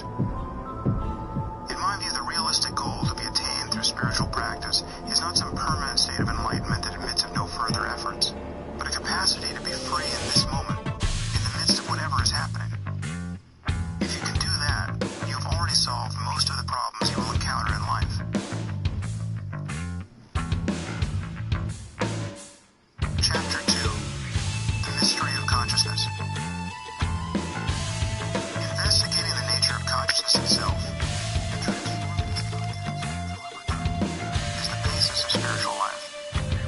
scientific terms, however, consciousness remains notoriously difficult to understand, or even to define.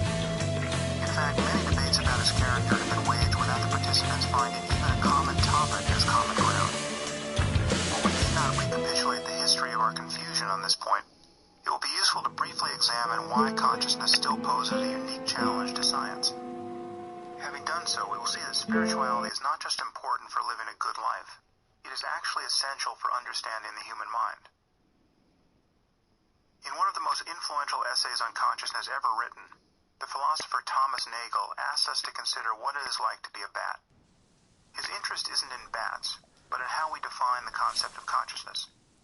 Nagel argues that an organism is conscious, quote, if and only if there is something that it is like to be that organism, something that it is like for the organism, end quote. Whether you find that statement brilliant, trivial, or merely perplexing, probably says a lot about your appetite for philosophy. Brilliant and trivial can both be defended, but Nagel's claim needn't leave you confused. He's simply asking you to imagine trading places with a bat. If you would be left with any experience, however indescribable, some spectrum of sights, sounds, sensations, feelings, that is what consciousness is in the case of a bat. If being transformed into a bat were tantamount to annihilation, however, then bats are not conscious. Nagel's point is that whatever else consciousness may or may not entail in physical terms, the difference between it and unconsciousness is a matter of subjective experience. Either the lights are on, or they are not. But experience is one thing, and our growing scientific picture of reality is another. At this moment, you might be vividly aware of listening to this book, but you are completely unaware of the electrochemical events occurring at each of the trillions of synapses in your brain. However much you may know about physics, chemistry, and biology, you live elsewhere. As a matter of your experience, you are not a body of atoms, molecules, and cells. You are consciousness and its ever-changing contents, passing through various stages of wakefulness and sleep, from cradle to grave. And the question of how consciousness relates to the physical world remains famously unresolved. There are reasons to believe that it emerges on the basis of information processing in complex systems like a human brain, because when we look at the universe, we find it filled with simpler structures, like stars, and processes, like nuclear fusion, that offer no outward sign of consciousness. But our intuitions here may not amount to much. After all, how would the sun appear if it were conscious? Perhaps exactly as it does now. Would you expect it to talk? And yet somehow it seems far less likely that stars are conscious and simply mute than that they lack inner lives altogether. Whatever the ultimate relationship between consciousness and matter, almost everyone will agree that at some point in the development of complex organisms like ourselves, consciousness seems to emerge.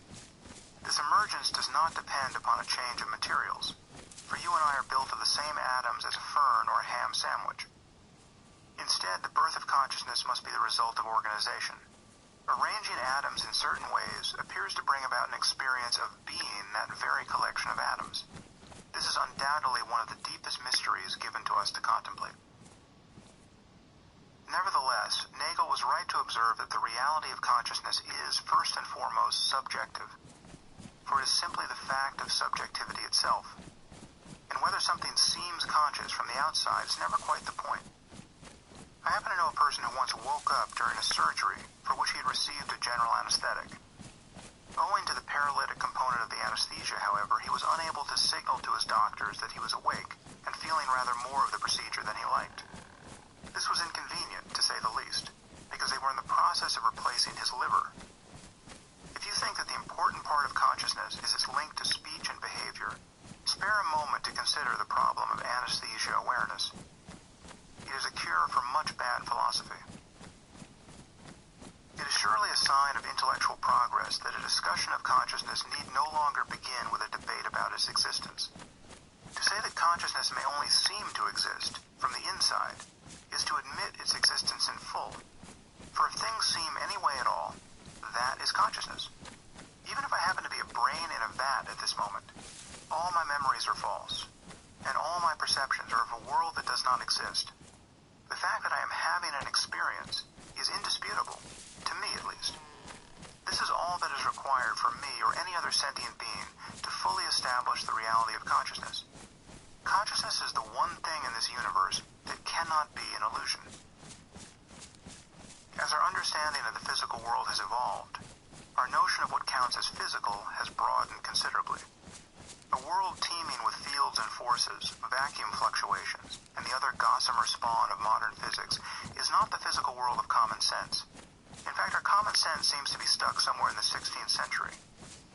It has also been generally forgotten that many of the patriarchs of physics in the first half of the 20th century regularly impugned the physicality of the universe and placed mind, or thoughts, or consciousness itself at the very wellspring of reality. Non-reductive views like those of Arthur Eddington, James Jeans, Wolfgang Pauli, Werner Heisenberg, and Erwin Schrödinger seem to have had no lasting impact. In some ways we can be thankful for this, for a fair amount of mumbo-jumbo was in the air.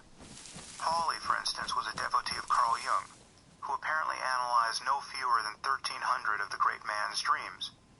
Although Pauli was one of the titans of physics, his thoughts about the irreducibility of mind probably had as much to do with Jung's febrile imagination as it did with quantum mechanics. The allure of the numinous eventually subsided. Once physicists got down to the serious business of building bombs, we were apparently returned to a universe of objects, and to a style of discourse across all branches of science and philosophy that made the mind seem ripe for reduction to the, quote, physical world. These developments have greatly inconvenienced New Age thinkers, or would have had they deigned to notice them. Authors struggling to link spirituality to science generally pin their hopes on misunderstandings of the Copenhagen interpretation of quantum mechanics, which they take as proof that consciousness plays a central role in determining the character of the physical world. If nothing is real until it is observed, consciousness cannot arise from electrochemical events in the brains of animals like ourselves. Rather, it must be part of the very fabric of reality. But this simply isn't the position of mainstream physics. It is true that according to Copenhagen, quantum mechanical systems do not behave classically until they are observed, and before that, they may seem to exist in many different states simultaneously. But what counts as an observation under the original Copenhagen view was never clearly defined. The notion has been refined since, and it has nothing to do with consciousness. It's not that the mysteries of quantum mechanics have been resolved. The physical picture is strange however one looks at it. And the problem of how an underlying quantum mechanical reality becomes the seemingly classical world of tables and chairs hasn't been completely understood. However, there is no reason to think that consciousness is integral to the process. It seems certain, therefore, that anyone who would base his spirituality on misinterpretations of 1930s physics is bound to be disappointed. As we will see, the link between spirituality and science must be found in another place. We know, of course, that human minds are the product of human brains. There is simply no question that your ability to decode and understand this sentence depends upon neurophysiological events taking place inside your head at this moment. But most of this mental work occurs entirely in the dark, and it is a mystery why any part of the process should be attended by consciousness. Nothing about a brain, when surveyed as a physical system, suggests that it is a locus of experience. Were we not already brimming with consciousness ourselves, we would find no evidence for it in the universe, nor would we have any notion of the many experiential states that it gives rise to. The only proof that it is like something to be you at this moment is the fact, obvious only to you, that it is like something to be you. However we propose to explain the emergence of consciousness, be it in biological, functional, computational, or any other terms, we have committed ourselves to this much. First, there is a physical world, unconscious and seething with unperceived events. Then, by virtue of some physical property or process, consciousness itself springs or staggers into being. This idea seems to me not merely strange, but perfectly mysterious. That doesn't mean it isn't true. When we linger over the details, however, this notion of emergence seems merely a placeholder for a miracle. Consciousness, the sheer fact that this universe is illuminated by sentience, is precisely what unconsciousness is not. And I believe that no description of unconscious complexity will fully account for it. To simply assert that consciousness arose at some point in the evolution of life, and that it results from a specific arrangement of neurons firing in concert within an individual brain, doesn't give us any inkling of how it could emerge from unconscious processes, even in principle. However, this is not to say that some other thesis about consciousness must be true. Consciousness may very well be the lawful product of unconscious information processing. But I don't know what that sentence actually means, and I don't think anyone else does either. The situation has been characterized as an explanatory gap, and as the hard problem of consciousness, and it is surely both. Some philosophers have suggested that the relationship between mind and body will be understood only with reference to concepts that are neither physical nor mental, but are in some sense neutral. Others claim that consciousness can be known to be the product of physical causes, but cannot be conceptually reduced to such causes. Still others have argued that the notion of a non-reductive physical account is incoherent. I am sympathetic with those who, like the philosopher Colin McGinn and the psychologist Steven Pinker, have suggested that perhaps the emergence of consciousness is simply incomprehensible in human terms. Every chain of explanation must end somewhere, generally with a brute fact that neglects to explain itself. Perhaps consciousness presents an impasse of this sort. In any case, the task of explaining consciousness in physical terms bears little resemblance to other successful explanations in the history of science. The analogies that scientists and philosophers marshal here are invariably misleading. The fact, for instance, that we can now describe properties of matter, such as fluidity, in terms of microscopic events that are not themselves fluid, does not suggest a way to understand consciousness as an emergent property of the unconscious world. It is easy to see that no single water molecule can be fluid, and it is easy to see that billions of such molecules, freely sliding past one another, would appear as fluidity on the scale of a human hand. What is not easy to see is how analogies of this kind have persuaded so many people that consciousness can be readily explained in terms of information processing. For an explanation of a phenomenon to be satisfying, it must first be, at minimum, intelligible. In this regard, the emergence of fluidity poses no problems. The free sliding of molecules seems exactly the sort of thing that should be true of a substance to ensure its fluidity. Why can I pass my hand through liquid water and not through rock? Because the molecules of water are not bound so tightly as to resist my motion. Notice that this explanation of fluidity is perfectly reductive. Fluidity really is nothing but the free motion of molecules. For this explanation to be sufficient, we must first admit that molecules exist, of course, but once we do, the problem is solved. No one has described a set of unconscious events whose sufficiency as a cause of consciousness would make sense in this way. Any attempt to understand consciousness in terms of brain activity merely correlates a person's ability to report an experience, demonstrating that he was aware of it, with specific states of his brain. While such correlations can amount to fascinating neuroscience, they bring us no closer to explaining the emergence of consciousness itself. There will almost certainly come a time when we will build a robot whose facial expressiveness, tone of voice, and flexibility of thought will cause us to wonder whether or not it is conscious. This robot might even claim to be conscious, and be eager to participate in the kinds of experiments we now perform on human beings, allowing us to correlate its responses to stimuli with changes in its brain. It seems clear, however, that unless we can do more than this, we will never know whether there is something that it is like to be such a machine. Some listeners may think I've stacked the deck against the sciences of mind by comparing consciousness to a phenomenon so easily understood as fluidity. Surely science has dispelled far greater mysteries. What, for instance, is the difference between a living system and a dead one? Insofar as questions about consciousness itself can be kept off the table, it seems that the difference is now reasonably clear to us. And yet as late as 1932, the Scottish physiologist J.S. Haldane, father of J.B.S. Haldane, wrote the following: "What intelligible account can the mechanistic theory of life give of the recovery from disease and injuries? Simply none at all, except that these phenomena are so complex and strange that as yet we cannot understand them. It is exactly the same with the closely related phenomena of reproduction. We cannot by any stretch of the imagination conceive a delicate and complex mechanism which is capable, like a living organism, of reproducing itself indefinitely often." Scarcely 20 years passed before our imaginations were duly stretched. Much work in biology remains to be done, but anyone who entertains vitalism at this point is simply ignorant about the nature of living systems.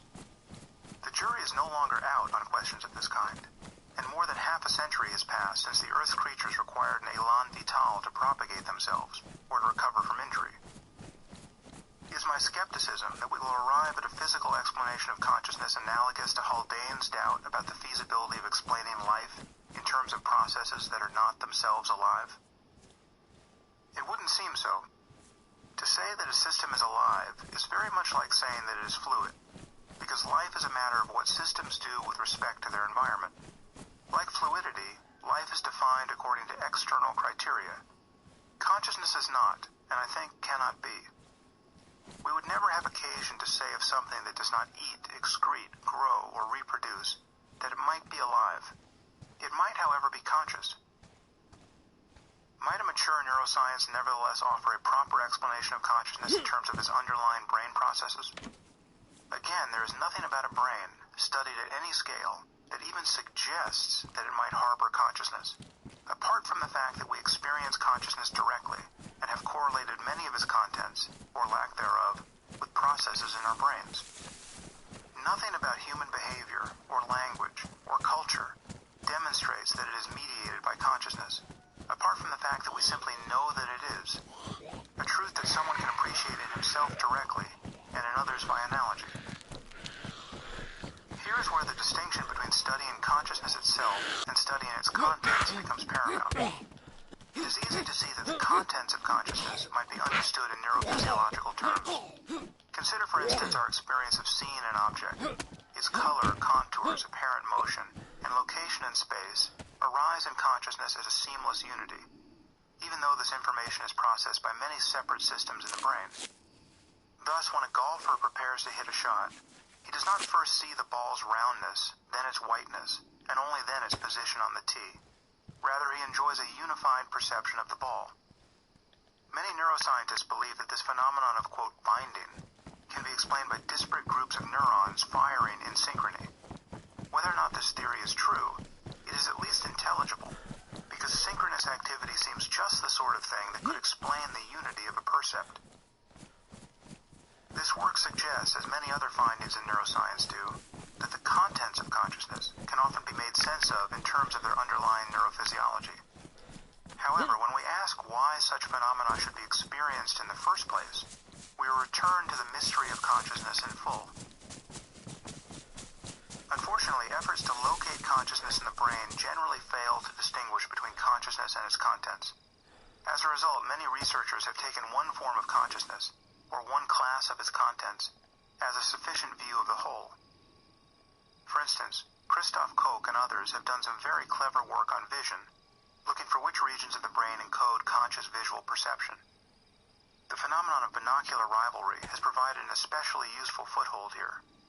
It just so happens that when each eye is presented with a different visual stimulus, a person's conscious experience is not a blending of the two images, but rather a series of apparently random transitions between them. If, for instance, you were shown a picture of a house in one eye and a human face in the other, you will not see the two images competing with each other or otherwise superimposed. You will see the house for a few seconds, and then the face, and then the house again, switching at random intervals.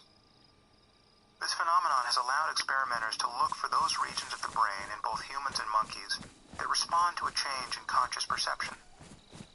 The psychophysical situation seems tailor-made to distinguish the frontier between conscious and unconscious components of vision, because the input remains constant. Each eye receives the continuous impression of a single image, while somewhere in the brain, a wholesale change in the contents of consciousness occurs every few seconds. This is very interesting, and yet subjects experiencing binocular rivalry are conscious throughout the experiment. Only the contents of visual awareness have been modulated by the task. It's been dark a long time. If you shut your eyes at this moment, the contents of your consciousness change quite drastically, but your consciousness arguably does not. This is not to say that our understanding of the mind won't change in surprising ways through our study of the brain. There may be no limit to how a maturing neuroscience might reshape our beliefs about the nature of conscious experience. Are we unconscious during sleep or merely unable to remember what sleep is like? Can human minds be duplicated? Neuroscience may one day answer such questions, and the answers might well surprise us. But the reality of consciousness appears irreducible. Only consciousness can know itself, and directly, through first-person experience. There's only one other person. It follows, therefore, that rigorous introspection, spirituality in the widest sense of the term, is an indispensable part of understanding the nature of the mind. What? I just realized their name's Torah. The mind divided. Or Tofa? If spirituality is to become part of science, however, it must integrate with the rest of what we know about the the world. It has long been obvious that traditional approaches to spirituality cannot do this, being based to one or another degree on religious myths and superstitions. Consider the idea that human beings, alone among nature's animals, have been installed with immortal souls.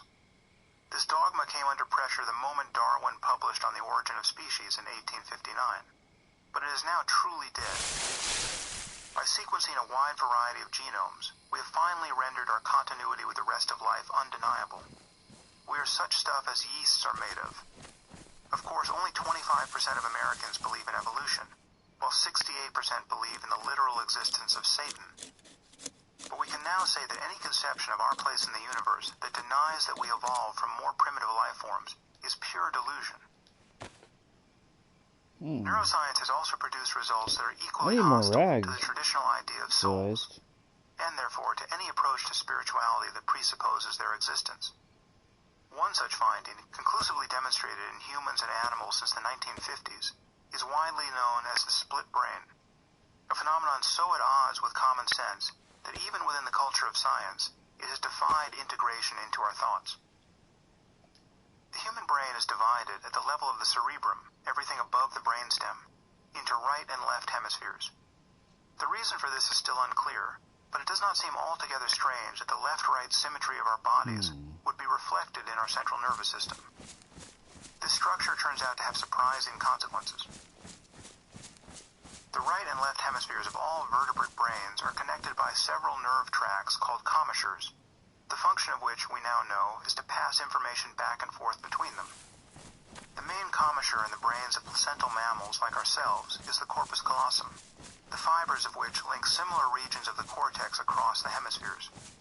The evolutionary history of this structure is still a matter of dispute, but in human beings it represents a larger system of connectivity than the sum of all the fibers linking the cortex to the rest of the nervous system. As we are about to see, the unity of every human mind depends on the normal functioning of these connections. Without them, our brains and minds are divided. Certain people have had their forebrain commissures surgically severed. This is generally undertaken as a treatment for severe epilepsy, though other surgeries occasionally require that some of these fibers be cut. As a treatment for epilepsy, patients usually receive a collosotomy, a procedure whereby most or all of the corpus callosum is severed to prevent local storms of unregulated activity from spreading throughout the brain and producing a seizure. The split brain was brought to the world's attention half a century ago by Roger W. Sperry and colleagues. Sperry was awarded a Nobel Prize in 1981 for this work, which inspired a literature that now spans neuroscience, psychology, linguistics, psychiatry, and philosophy. Before Sperry began his research, it appeared that dividing the brains of these patients simply mitigated their seizures, which was, after all, the point, without producing any changes in their behavior. This seemed to lend credence to the ancient notion that the corpus callosum does nothing more than hold the two hemispheres of the brain together. Got 39 of these vitamins, so I just Once keep patients taking recover them. from this surgery, they I don't generally know if appear it quite makes my normal, food use even up on slower. neurological exam.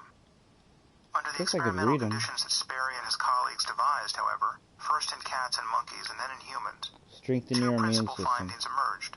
I guess it just helps to First, the prevent left and right against hemispheres of the brain infection, display a probably high from the degree of shitty water functional I'm drinking. specialization.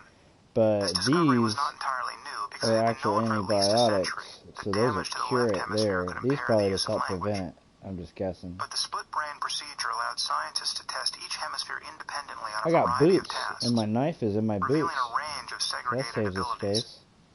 The second finding was that when the forebrain commissures are cut, the hemispheres display an altogether astonishing functional independence, including separate memories, learning processes, behavioral intentions, and, it seems all but certain, centers of conscious experience.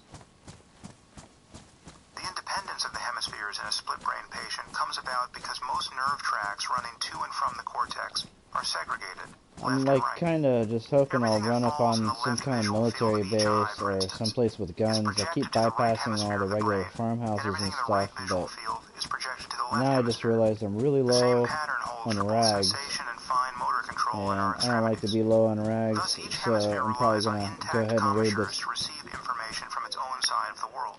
the next place While I it can wound up rarely at. speak, because speech I is hear a usually zombie. confined to the left hemisphere, the right hemisphere can respond to questions by pointing to written words and objects with the left hand.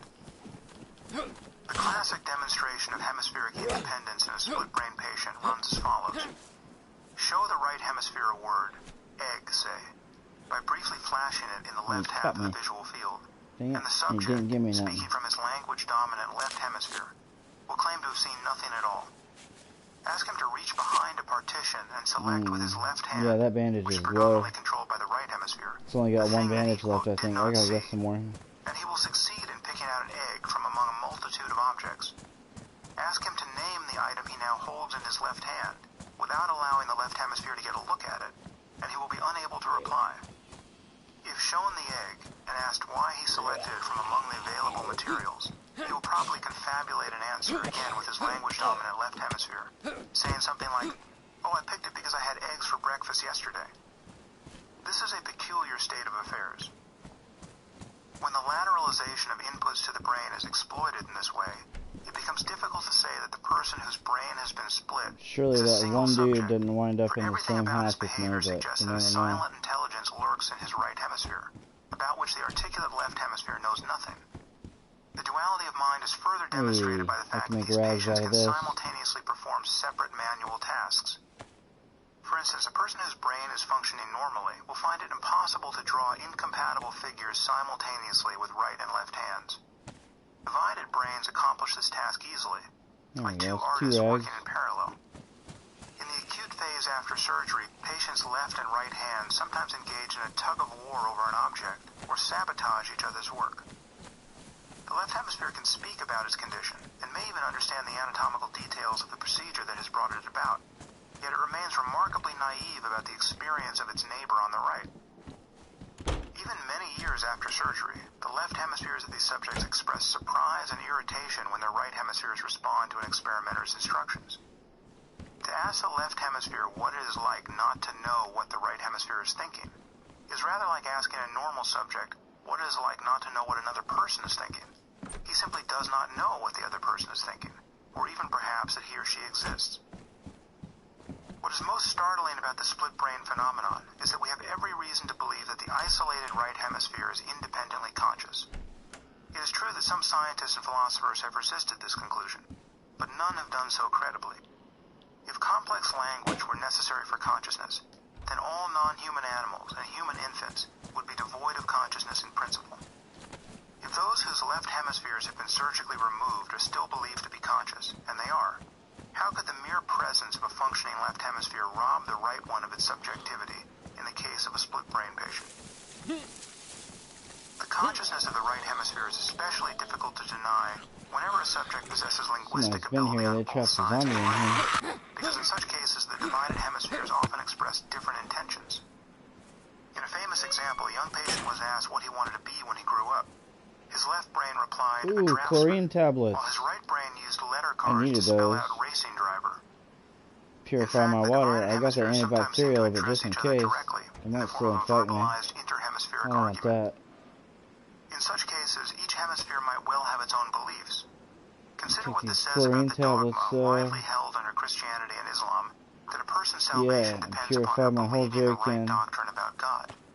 If a split-brain patient's left hemisphere accepts the divinity of Jesus, but the right doesn't, are we to imagine that she now harbors two immortal souls, one destined for the company of angels and the other for an eternity in hellfire?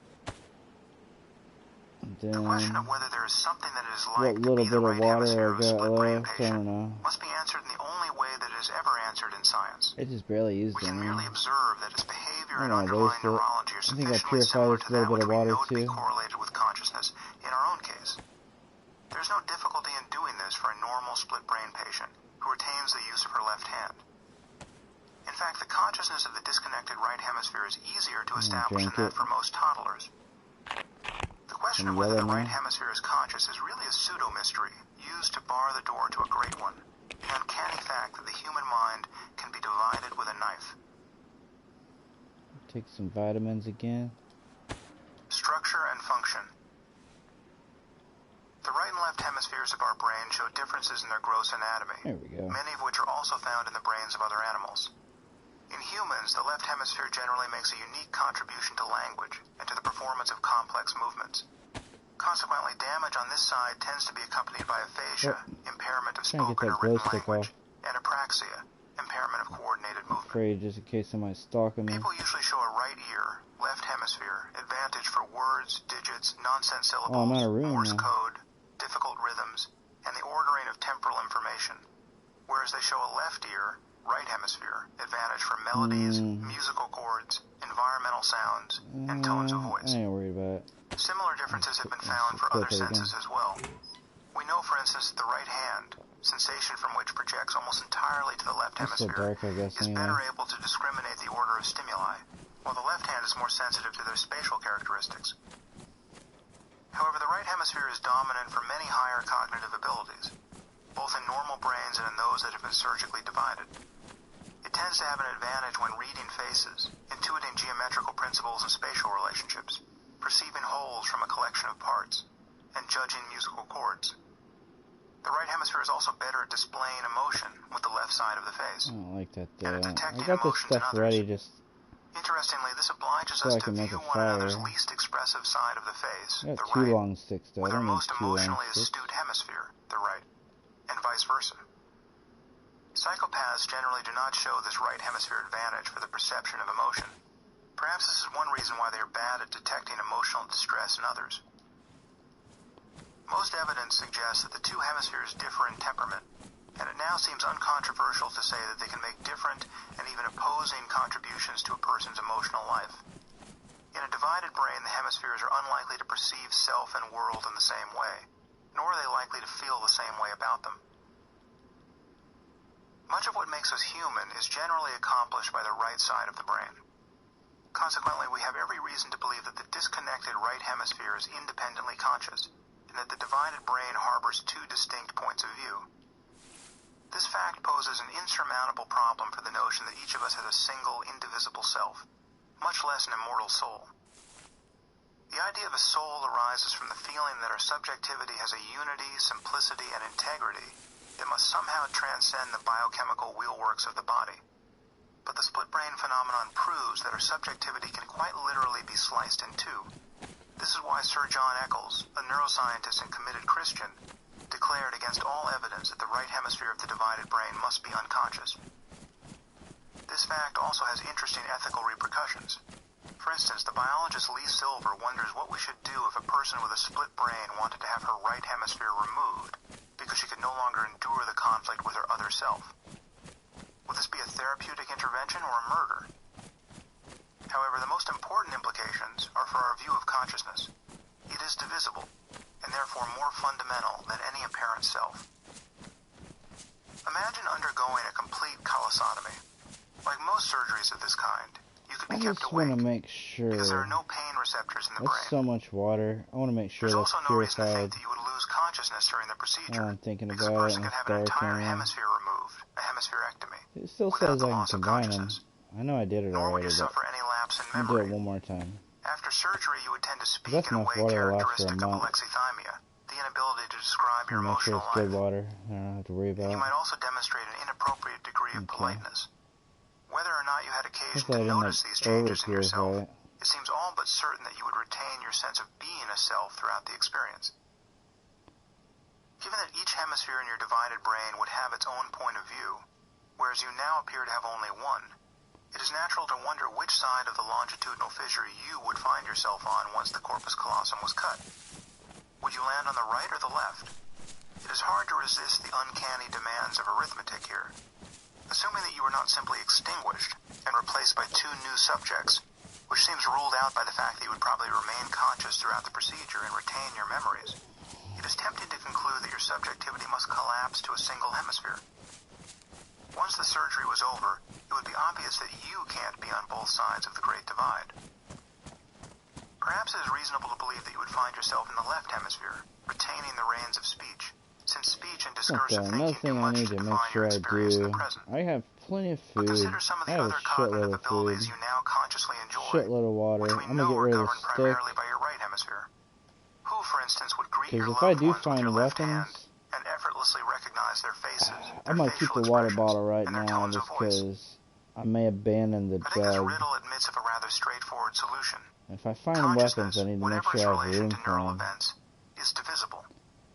So And just as it I isn't like shared between the to brains of keep all separate this individuals, stuff. it need need not be shared between the Get hemispheres rid of of a the single sticks. brain once the structures that facilitate such sharing have been I cut. can always build a fire. If some way I of shouldn't have linking got... two brains with I hate to get rid of all that though, because my devised, knife is getting we where should it's expect that what had going been two bad. distinct persons Maybe I'll would keep be all that for unified now. in the only sense that consciousness is ever unified, Still got 9 as a single spaces. point of view. Well, I got And 9 unified in the spaces only plus sense one that on my minds are shoulder, ever which unified, is by virtue like, of common contents and it could be like functional a gun that abilities. holds 30 spaces and it'd still fit, so The experience of dreaming is instructive here. we'll just, Each night we we'll lie keep the down to sticks sleep, down here. only to be I stolen got a from our beds campfire and ready that plunged into way. a realm where our personal histories and the laws of nature no longer apply. Generally, we do not retain enough of a purchase on reality to even notice that anything out of the Should have ordinary enough has space happened. for The most astonishing quality of dreams is surely our lack of astonishment some when they bullets. arise. The sleeping brain seems to have no expectation of continuity from one moment to the next. This is probably owing to the diminished activity in the frontal lobes that occurs during REM sleep. Thus, sweeping changes in our experience do not in principle detract from the unity of consciousness. Left to its own devices, consciousness seems happy to just experience one thing after the next. If my brain harbors only one conscious point of view, if all that is remembered, intended, and perceived is known by a single subject, then I enjoy unity of mind. The evidence is overwhelming, however, that such unity, if it ever exists in a human being, depends upon some humble there's tracts two of white people in matter here. crossing the midline of the brain. Are our minds already split? Roger Sperry and his colleagues demonstrated in the 1950s that the corpus callosum cannot facilitate a complete transfer Oh, of it keeps learning between the re-equipping it cerebral now. I don't hemispheres. want to do that. After cutting the optic chiasma in So I hit cats, square, thereby I put it back confining in the the inputs of inventory. each eye There to a we go. single hemisphere, they discovered that only simple learning acquired through one eye could transfer to the other side of the brain. Given the immense amount of information processing that takes place in each hemisphere, it seems certain that even a normal human brain will be functionally split to one or another degree. 200 million nerve fibers seem insufficient to integrate the simultaneous activity of 20 billion neurons in the cerebral cortex, each of which makes hundreds or thousands, sometimes tens of thousands, of connections to its neighbors. Given this partitioning of information, how can our brains not harbor multiple centers of consciousness even now? The philosopher Roland Puccetti once observed that the existence of separate spheres of consciousness in the normal brain would explain one of the most perplexing features of split brain research. Why is it that the right hemisphere is generally willing to bear silent witness to the errors and confabulations of the left? Could it be that the right hemisphere is used to it? An answer consistent with the hypothesis of mental duality in the normal human brain suggests itself. The non-speaking hemisphere has known the true state of affairs from a very tender age. It has known this because beginning at age 2 or 3, it heard speech emanating from the common body that, as language development on the left proceeded, became too complex grammatically and syntactically for it to believe it was generating. The same, of course, for what it observed the preferred hand writing down in school through the years. Post-surgically, little has changed for the mute hemisphere, other than the loss of sensory information about the ipsilateral half of bodily space. Being inured to this status of cerebral helot, it goes along. Thankless cooperation can become a way of life. Take a moment to absorb how bizarre this possibility is. The point of view from which you are consciously hearing these words may not be the only conscious point of view to be found in your brain. It is one thing to say that you are unaware of a vast amount of activity in your brain. It is quite another to say that some of this activity is aware of itself and is watching your every move. There must be a reason why the structural integrity of the corpus callosum creates a functional unity of mind, insofar as it does. And perhaps it is only the division of the corpus callosum that makes for separated regions of consciousness in the human brain. But whatever the final lesson of the split brain is, it thoroughly violates our common sense intuitions about the nature of our subjectivity. A person's experience of the world, while apparently unified in a normal brain, can be physically divided. The problem this poses for the study of consciousness may be insurmountable.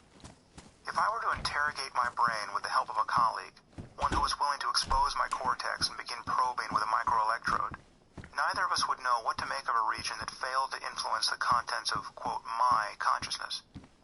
The split brain phenomenon suggests that all that I would be able to say is whether I, as perhaps only one among many centers of consciousness to be found in my brain, felt anything when my friend applied the current.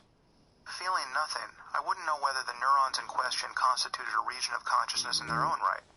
For the simple reason that I might be just like a split-brain patient given to wonder with his articulate left hemisphere whether or not his right hemisphere is conscious. It surely is, and yet no amount of experimental probing on his part will drive the relevant facts into view. As long as we must correlate changes in the brain or any other physical system with first-person reports, any physical systems that are functionally mute may nevertheless prove to be conscious, and our attempt to understand the causes of consciousness will fail to take them into account. It's always this one. All brains and persons may be split to one or another degree. Each of us may live, even now, in a fluid state of split and overlapping subjectivity. Whether or not this seems plausible to you may not be the point. Another part of your brain may see the matter differently. Conscious and unconscious processing in the brain. The frontier between conscious and unconscious mental processes has fascinated psychologists and neuroscientists for more than a century. The realization that the unconscious mind must have some cognitive and emotional structure was the foundation of Freud's work, and also the stage upon which he erected an impressively unscientific mythology. Oh shit, I'm in my room. The connection between conscious thoughts and unconscious processes was also present in the work of William James, whose views on this topic, and on the mind in general, still deserve our attention. Get rid of one of these. Suppose we try to recall a forgotten name. The state of our consciousness is peculiar. There is a gap therein, but no mere gap. It is a gap that is intensely active. A sort of wraith of the name is in it, beckoning us in a given direction, making us at moments tingle with the sense of our closeness, and then letting us sink back without the longed-for term. If wrong names are proposed to us, this singularly definite gap acts immediately so as to negate them. They do not fit into its mold. And the gap of one word does not feel like the gap of another. All empty of content as they both might seem necessarily to be when described as gaps, the rhythm of a lost word may be there without a sound to clothe it, or the evanescent sense of something which is the initial vowel or consonant may mock us fitfully, without growing more distinct. In other words, the unconscious mind exists, and our conscious experience gives some indication of its structure. Recent advances in experimental psychology and neuroimaging have allowed us to study the boundary between conscious and unconscious mental processes with increasing precision. We now know that at least two systems in the brain, often referred to as dual processes, govern human cognition, emotion, and behavior. One is evolutionarily older, unconscious, and automatic. The other evolved more recently, and is both conscious and deliberative. When you find another person annoying, sexually attractive, or inadvertently funny, you are experiencing the percolations of System 1. The heroic efforts you make to conceal these feelings out of politeness are the work of System 2. Scientists have learned how to target System 1 through the phenomenon of priming, revealing that complex mental processes lurk beneath the level of conscious awareness. The experimental technique of backward masking has been at the center of this research. Human beings can consciously perceive very brief visual stimuli, down to about 1/30th of a second. But we can no longer see these images if they are immediately followed by a dissimilar pattern, a mask. This fact allows for words and pictures to be delivered to the mind subliminally, and these stimuli have subsequent effects on a person's cognition and behavior. For instance, you will be faster to recognize that ocean is a word if it follows a related prime, like wave, than if it follows an unrelated I just one, killed a like chicken. hammer. I gotta go cook that. And emotionally charged terms are more easily recognized than neutral ones. Shots. The word sex can be presented more briefly than the word car, which further demonstrates that the meanings of words must be gleaned prior to consciousness. But I got plenty of food. Subliminally promised rewards drive activity in the brain's reward centers, and masked, fearful faces and emotional words increase activity in the amygdala. Clearly, we are not aware of all the information that influences our thoughts, feelings, and actions. Many other findings attest to the importance of our unconscious mental lives. Amnesiacs who can no longer form conscious memories can still improve their performance on a wide variety of tasks through practice. For instance, a person can learn to play golf with increasing proficiency, all the while believing that whenever she picks up a club, it is for the first time. The acquisition of such motor skills occurs outside of consciousness in normal people as well. Your conscious memories of practicing a musical instrument, driving a car, or tying your shoelaces are neurologically distinct from your learning how to do these things, and from your knowing how to do them now. People with amnesia can even learn new facts and have their ability to recognize names and generate concepts improve in response to prior exposure, without having any memory of acquiring such knowledge. In fact, we are all in this position with respect to most of our semantic knowledge of the world. Do you remember learning the meaning of the word door? Probably not. How do you recognize it and bring its meaning to mind? You have no idea. These processes occur outside of consciousness. Consciousness is what matters. Despite the obvious importance of the unconscious mind, consciousness is what matters to us. Not just for the purpose of spiritual practice, but in every aspect of our lives. Consciousness is the substance of any experience we can have or hope for, now or in the future. If God spoke to Moses out of a burning bush, the bush would have been a visual percept, whether veridical or not, of which Moses was consciously aware. It should be clear that if a person begins to suffer from intractable pain or depression, if he experiences a continuous ringing in his ears, or the consequences of having acquired a bad reputation among his colleagues, these developments are matters of consciousness and its contents, whatever the nature of the unconscious processes that give rise to them. Consciousness is also what gives our lives a moral dimension. Without consciousness, we would have no cause to wonder how we should behave toward other human beings, nor could we care about how we were treated in return. Granted, many moral emotions and intuitions operate unconsciously, but it is because they influence the contents of consciousness that they matter to us. I have argued elsewhere at length in the moral landscape that we have ethical responsibilities toward other creatures precisely to the degree that our actions can affect their conscious experience for better or worse. We don't have ethical obligations toward rocks on the assumption that they are not conscious, but we do have such obligations toward any creature that can suffer or be deprived of happiness. Of course, it can be wrong to destroy rocks if they happen to be valuable to other conscious creatures. The Taliban's destruction of the 1,500-year-old standing Buddhas at Bamiyan was wrong not from the perspective of the statues themselves, but from that of all the people who cared about them, and the future people who might have cared. I have never come across a coherent notion of bad or good, right or wrong, desirable or undesirable, that did not depend upon some change in the experience of conscious creatures. It's not always easy to nail down what we mean by good and bad, and their definitions remain perpetually open to revision, but such judgments seem to require in every instance that some difference register at the level of experience. Why would it be wrong to murder 1 billion human beings? Because so much pain and suffering would result. Why would it be wrong to painlessly kill every man, woman, and child in their sleep? Because of all the possibilities for future happiness that would be foreclosed. If you think such actions are wrong primarily because they would anger God, or would lead to your punishment after death, you are still worried about perturbations of consciousness, albeit ones that stand a good chance of being wholly imaginary. I take it to be axiomatic, therefore, that our notions of meaning, morality, and value presuppose the actuality of consciousness, or its loss, somewhere. If anyone has a conception of meaning, morality, and value that has nothing to do with the experience of conscious beings, in this world or in a world to come, I have yet to hear of it. And it would seem that such a conception of value could hold no interest for anyone, by definition, because it would be guaranteed to be outside the experience of every conscious being, now and in the future.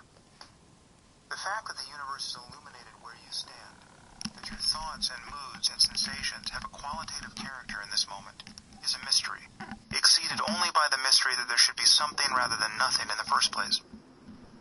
Although science may ultimately show us how to truly maximize human well-being, it may still fail to dispel the fundamental mystery of our being itself. That doesn't leave much scope for conventional religious beliefs, but it does offer a deep foundation for a contemplative life. Many truths about ourselves will be discovered in consciousness directly, or not discovered at all.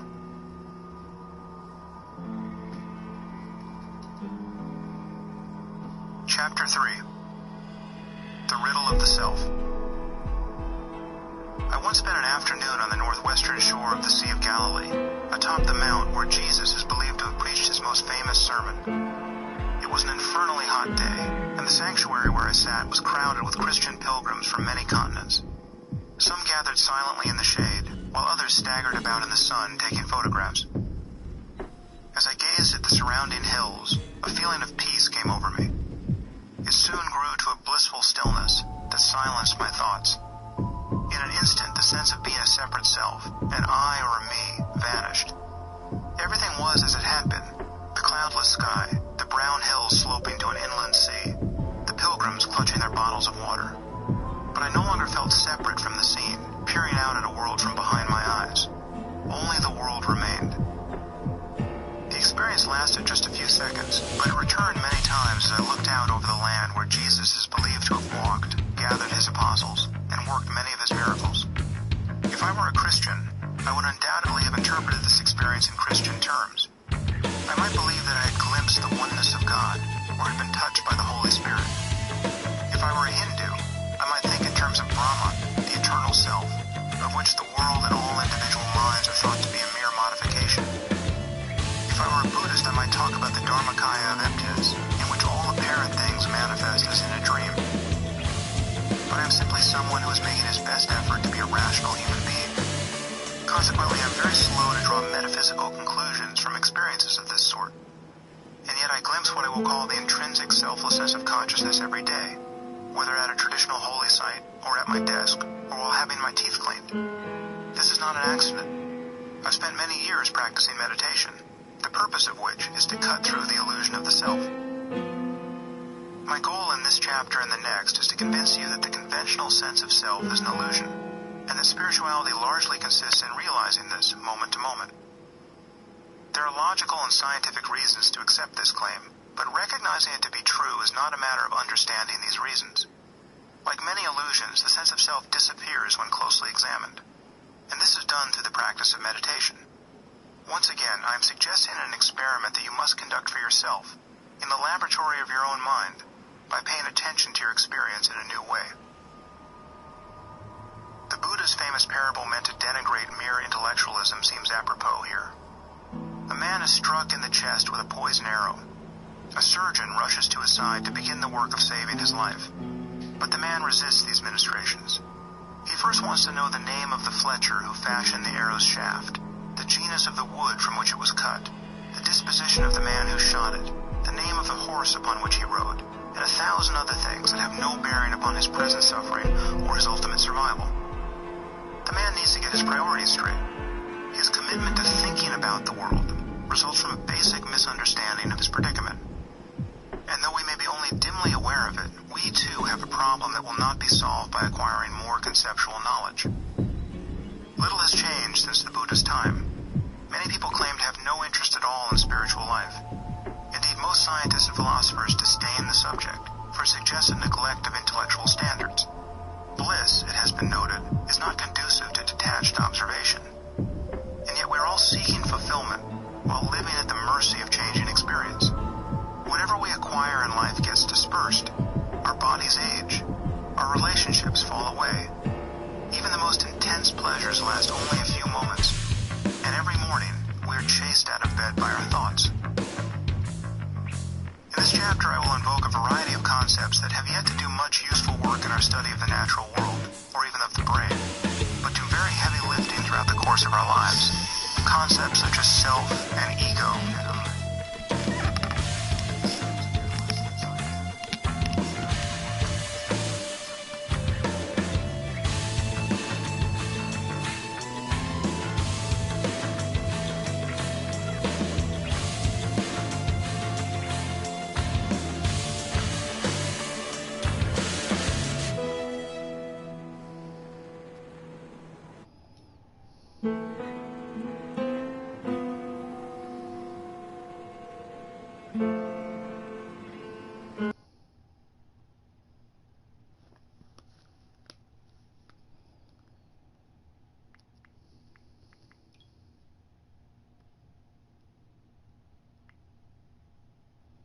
And subsequently study one of the most striking features of our existence. Most of us feel that our experience of the world refers back to a self, not to our bodies precisely, but to a center of consciousness that exists somehow interior to the body, behind the eyes, inside the head. The feeling that we call I seems to define our point of view in every moment, and it also provides an anchor for popular beliefs about souls and freedom of will. And yet this feeling, however imperturbable it may appear at present, can be altered, interrupted, or entirely abolished. Such transformations run run the gamut from run-of-the-mill psychosis to spiritual epiphany. What makes me the same person I was 5 minutes ago, or yesterday, or on my 18th birthday? Is it that I remember being those former selves, and my memories are somewhat accurate? In fact, I've forgotten most of what has happened to me over the course of my life, and my body has been gradually changing all the while. Is it enough to say that I'm physically continuous with my former selves, because most of the cells in my body are the same as, or descended from, those that made up the bodies of those younger men? As we have seen, the split brain phenomenon puts pressure on the very idea of personal identity. But things can get even worse. In a now famous thought experiment, the philosopher Derek Parfit asks us to imagine a teleportation device that can beam a person from Earth to Mars. Rather than travel many months on a spaceship, you need only enter a small chamber close to home and push a green button, and all the information in your brain and body will be sent to a similar station on Mars, where you will be reassembled down to the last atom. Imagine that several of your friends have already traveled to Mars this way, and seem none the worse for it. They describe the experience as being one of instantaneous relocation. You push the green button and find yourself standing on Mars, where your most recent memory is of pushing the green button on Earth and wondering if anything would happen. So you decide to travel to Mars yourself. However, in the process of arranging your trip, you learn a troubling fact about the mechanics of teleportation. It turns out that the technicians wait for a person's replica to be built on Mars before obliterating his original body on Earth. This has the benefit of leaving nothing to chance. If something goes wrong in the replication process, no harm has been done. However, it raises the following concern. While your double is beginning his day on Mars, with all your memories, goals, and prejudices intact, you will be standing in the teleportation chamber on Earth, just staring at the green button. Imagine a voice coming over the intercom to congratulate you for arriving safely at your destination. In a few moments, you are told, your Earth body will be smashed to atoms. How would this be any different from simply being killed? To most readers, this thought experiment will suggest that psychological continuity, the mere maintenance of one's memories, beliefs, habits, and other mental traits, is an insufficient basis for personal identity. It's not enough for someone on Mars to be just like you. He must actually be you. That made me sick, the man mushrooms. On Mars will share all your memories. I hope these fucking pills fix it. As you would have. But he is not you, as your continued existence in the teleportation chamber on Earth attests. Oh fuck, man! I had plenty of food. I just didn't expect that to make me sick. Teleportation as a means of travel will appear a horrifying sham. You never left Earth and are about to die.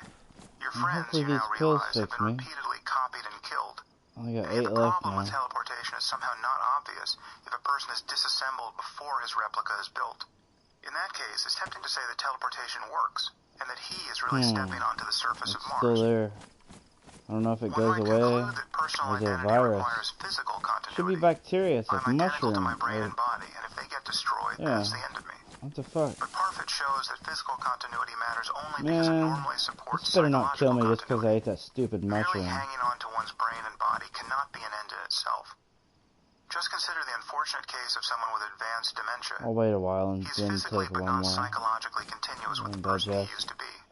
Drink some If water. he could be given new neurons that would emulate the old ones in his healthy brain, restoring his memories, creativity, sense of humor, this would be far better than keeping his current neurons that are succumbing to neurodegenerative disease. If we grant that the gradual replacement of individual neurons would be compatible with continued consciousness, it seems clear that the maintenance of psychological continuity is what we care about, and it is generally what we mean by a person's survival from one moment to the next.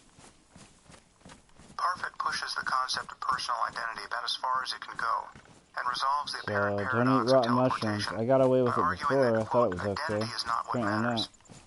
Rather, we should be concerned only about psychological continuity. However, he also states that psychological continuity cannot take a, quote, branching form, or at least not for long, as it does when a person is copied on Mars while the original person survives on Earth. Parfit believes that we should view the teleportation case in which a person is destroyed before being replicated as more or less indistinguishable from the normal pattern of personal survival throughout our lives. Let's get out there and head north. After all, in what way are you subjectively the same as the person who first began listening to this book?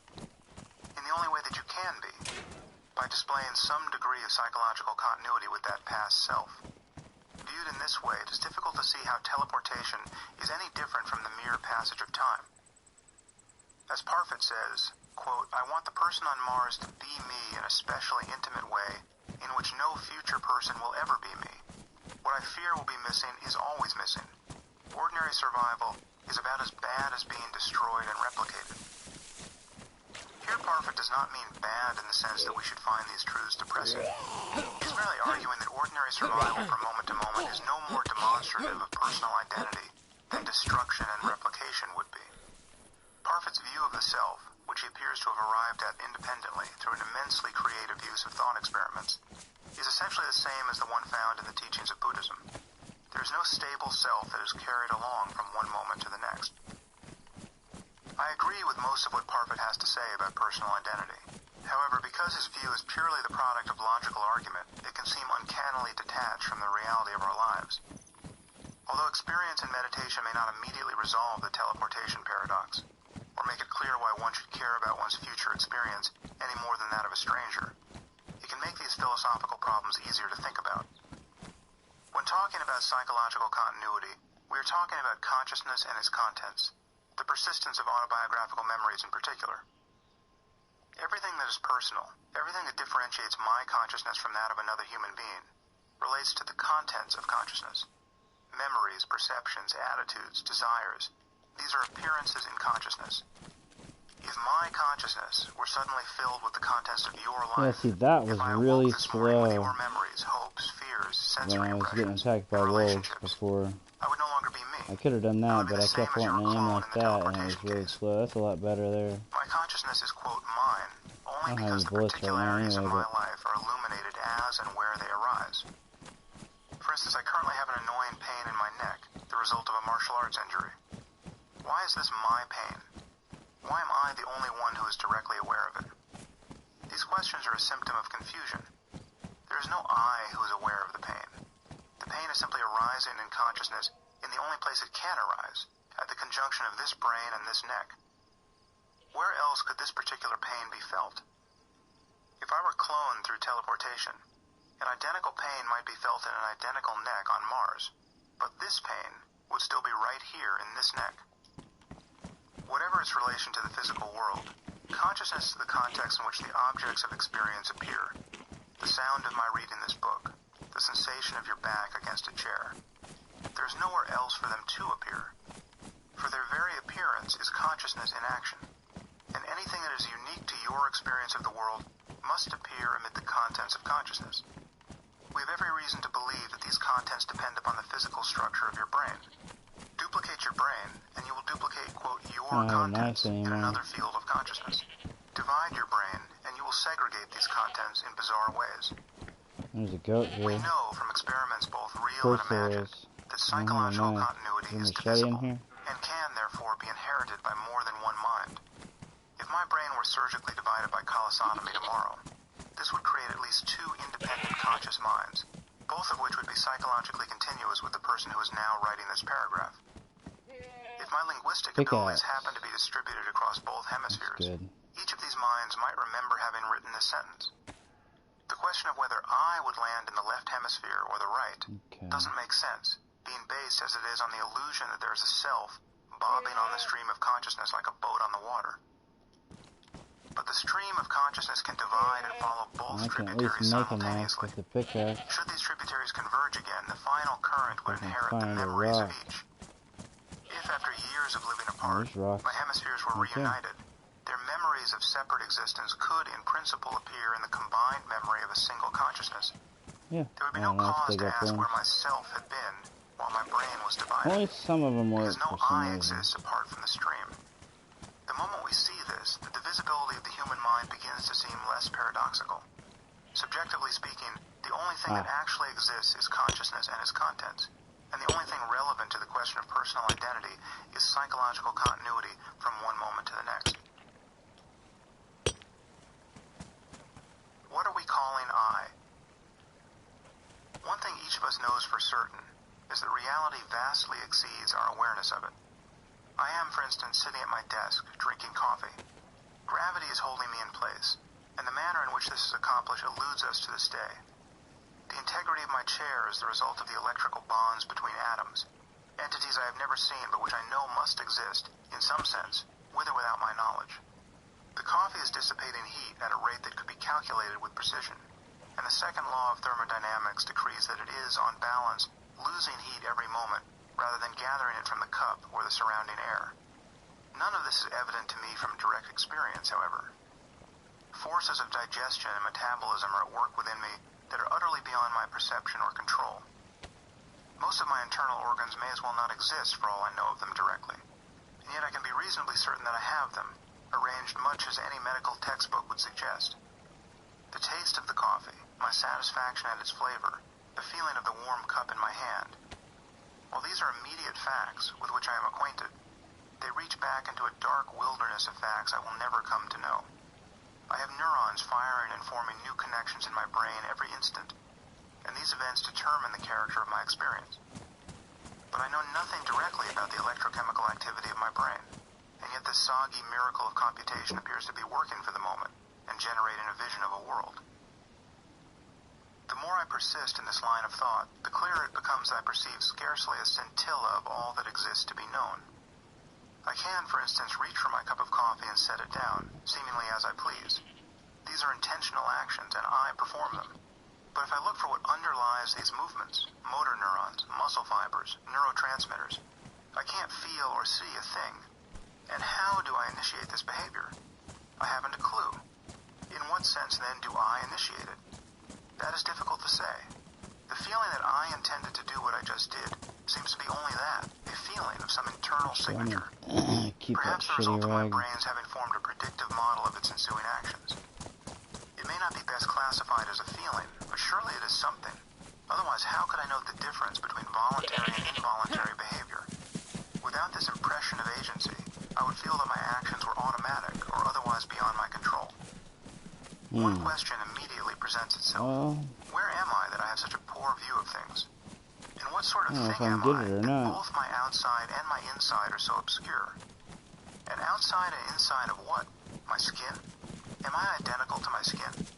If not, and the answer is clearly no, why should the frontier between my outside and my inside be drawn at the skin? If not at the skin, then where does the outside of me stop and the inside of me begin? At my skull? Am I my skull? Am I inside my skull? Let's say yes for the moment, because we are quickly running out of places to look for me. Where inside my skull might I be? And if I'm up here in my head, how is the rest of me, let alone the inside of me? The pronoun I is the name most of us put to the sense that we are the thinkers of our thoughts and the experiencers of our experience. It is the sense that we have of possessing, rather than of merely being, a continuum of experience. We will see, however, that this feeling is not a necessary property of the mind, and the fact that people report losing their sense of self to one or another degree suggests that the experience of being a self can be selectively interfered with. Obviously, there is something in our experience that we are calling I, apart from the sheer fact that we are conscious. Otherwise, we would never describe our subjectivity in the way that we do, and a person would have no basis for feeling that she had lost her sense of self, whatever the circumstances. Nevertheless, it is extremely difficult to pinpoint just what it is we take ourselves to be. Really good. Shit, many philosophers have noticed this problem, but few in the West have understood that the failure to locate the self can produce more than mere confusion. I suspect that this difference between Eastern and Western philosophy has something to do with the influence of Abrahamic religion and its doctrine of the soul. Christianity, in particular, presents impressive obstacles to thinking intelligently about the nature of the human mind, asserting as it does the real existence of individual souls who are subject to the eternal judgment of God. What does it mean to say that the self cannot be found, or that it is illusory? It is not to say that people are illusory. I see no reason to doubt that each of us exists, with the ongoing history of our personhood can be conventionally described as the history of our, quote, selves. But the self in this more global biographical sense undergoes sweeping changes over the course of a lifetime. While you are in many ways physically and psychologically continuous with the person you were at age 7, your life has surely been punctuated by transitions that significantly changed you. Marriage, divorce, college, military service, parenthood, bereavement, serious illness, fame, exposure to other cultures, imprisonment, professional success, loss of a job, religious conversion.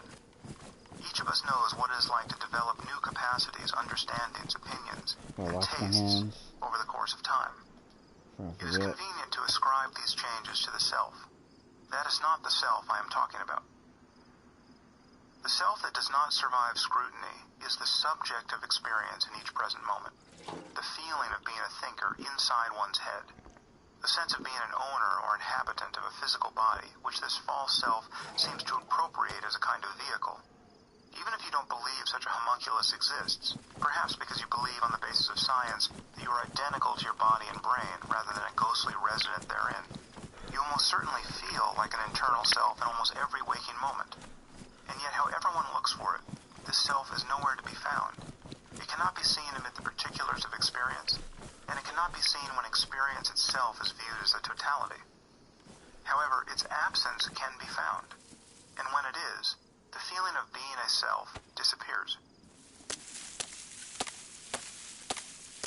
Consciousness without self. This is an empirical claim. Look closely enough at your own mind in the present moment, and you will discover that the self is an illusion. The problem with a claim of this kind, however, is that one can't borrow another person's contemplative tools to test it. To see how the feeling of I is a product of thought, indeed to even appreciate how distracted by thought you tend to be in the first place, you have to build your own contemplative tools. Unfortunately, this leads many people to dismiss the project out of hand. They look inside, notice nothing of interest, and conclude that introspection is a dead end. But just imagine where astronomy would be if centuries after Galileo, a person was still obliged to build his own telescope before he could even judge whether astronomy was a legitimate field of inquiry. It wouldn't make the sky any less worthy of investigation, but astronomy's development as a science would become immensely more difficult. A few pharmacological shortcuts exist, and I discuss some of them in a later chapter. But generally speaking, we must build our own telescopes to judge the empirical claims of contemplatives. Judging their metaphysical claims is another matter. Many of them can be dismissed as bad science or bad philosophy after merely thinking about them. But to determine whether certain experiences are possible, and if possible, desirable, and to see how these states of mind relate to the conventional sense of self, we have to be able to use our attention in the requisite ways. Primarily, this means learning to recognize thoughts, as transient appearances in consciousness, and to no longer be distracted by them, if only for short periods of time. This may sound simple enough, but actually accomplishing it can take a lot of work. Unfortunately, it is not work that the Western intellectual tradition knows much about. Lost in thought. When we see a person walking down the street talking to himself, we generally assume that he is mentally ill, provided he's not wearing a headset of some kind. But we all talk to ourselves constantly. Most of us merely have the good sense to keep our mouths shut. We rehearse past conversations, thinking about what we said, what we didn't say, what we should have said. We anticipate the future, producing a ceaseless string of words and images that fill us with hope or fear. We tell ourselves the story of the present, as though some blind person were inside our heads who required continuous narration to know what is happening. Wow, nice desk. I wonder what kind of wood that is. Oh, but it has no drawers. They didn't put drawers in this thing? How can you have a desk without at least one drawer? Who are we talking to?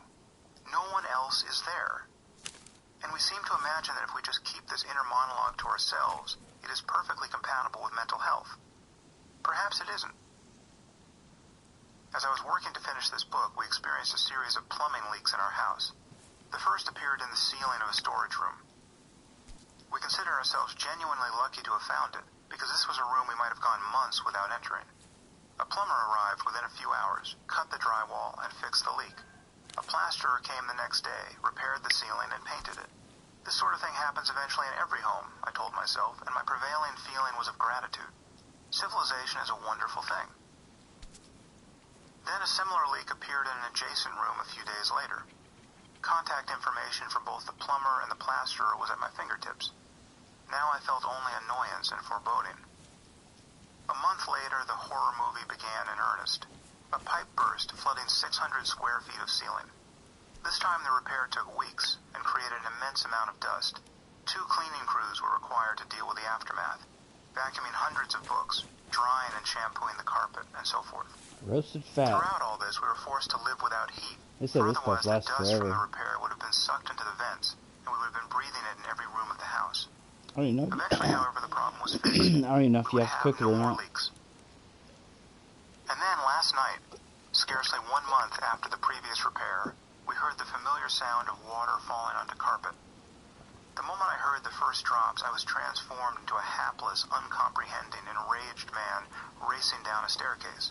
I'm sure I I got would have enough food and myself water, with that's greater for sure. dignity had I I come got upon enough the food and scene of water a to murder. survive for like 6 A hours. glance at the ballooning ceiling told I me just need to everything find I some needed to fucking know about the guns. weeks ahead. Our home would be If I a could find a construction gun, site once man. again.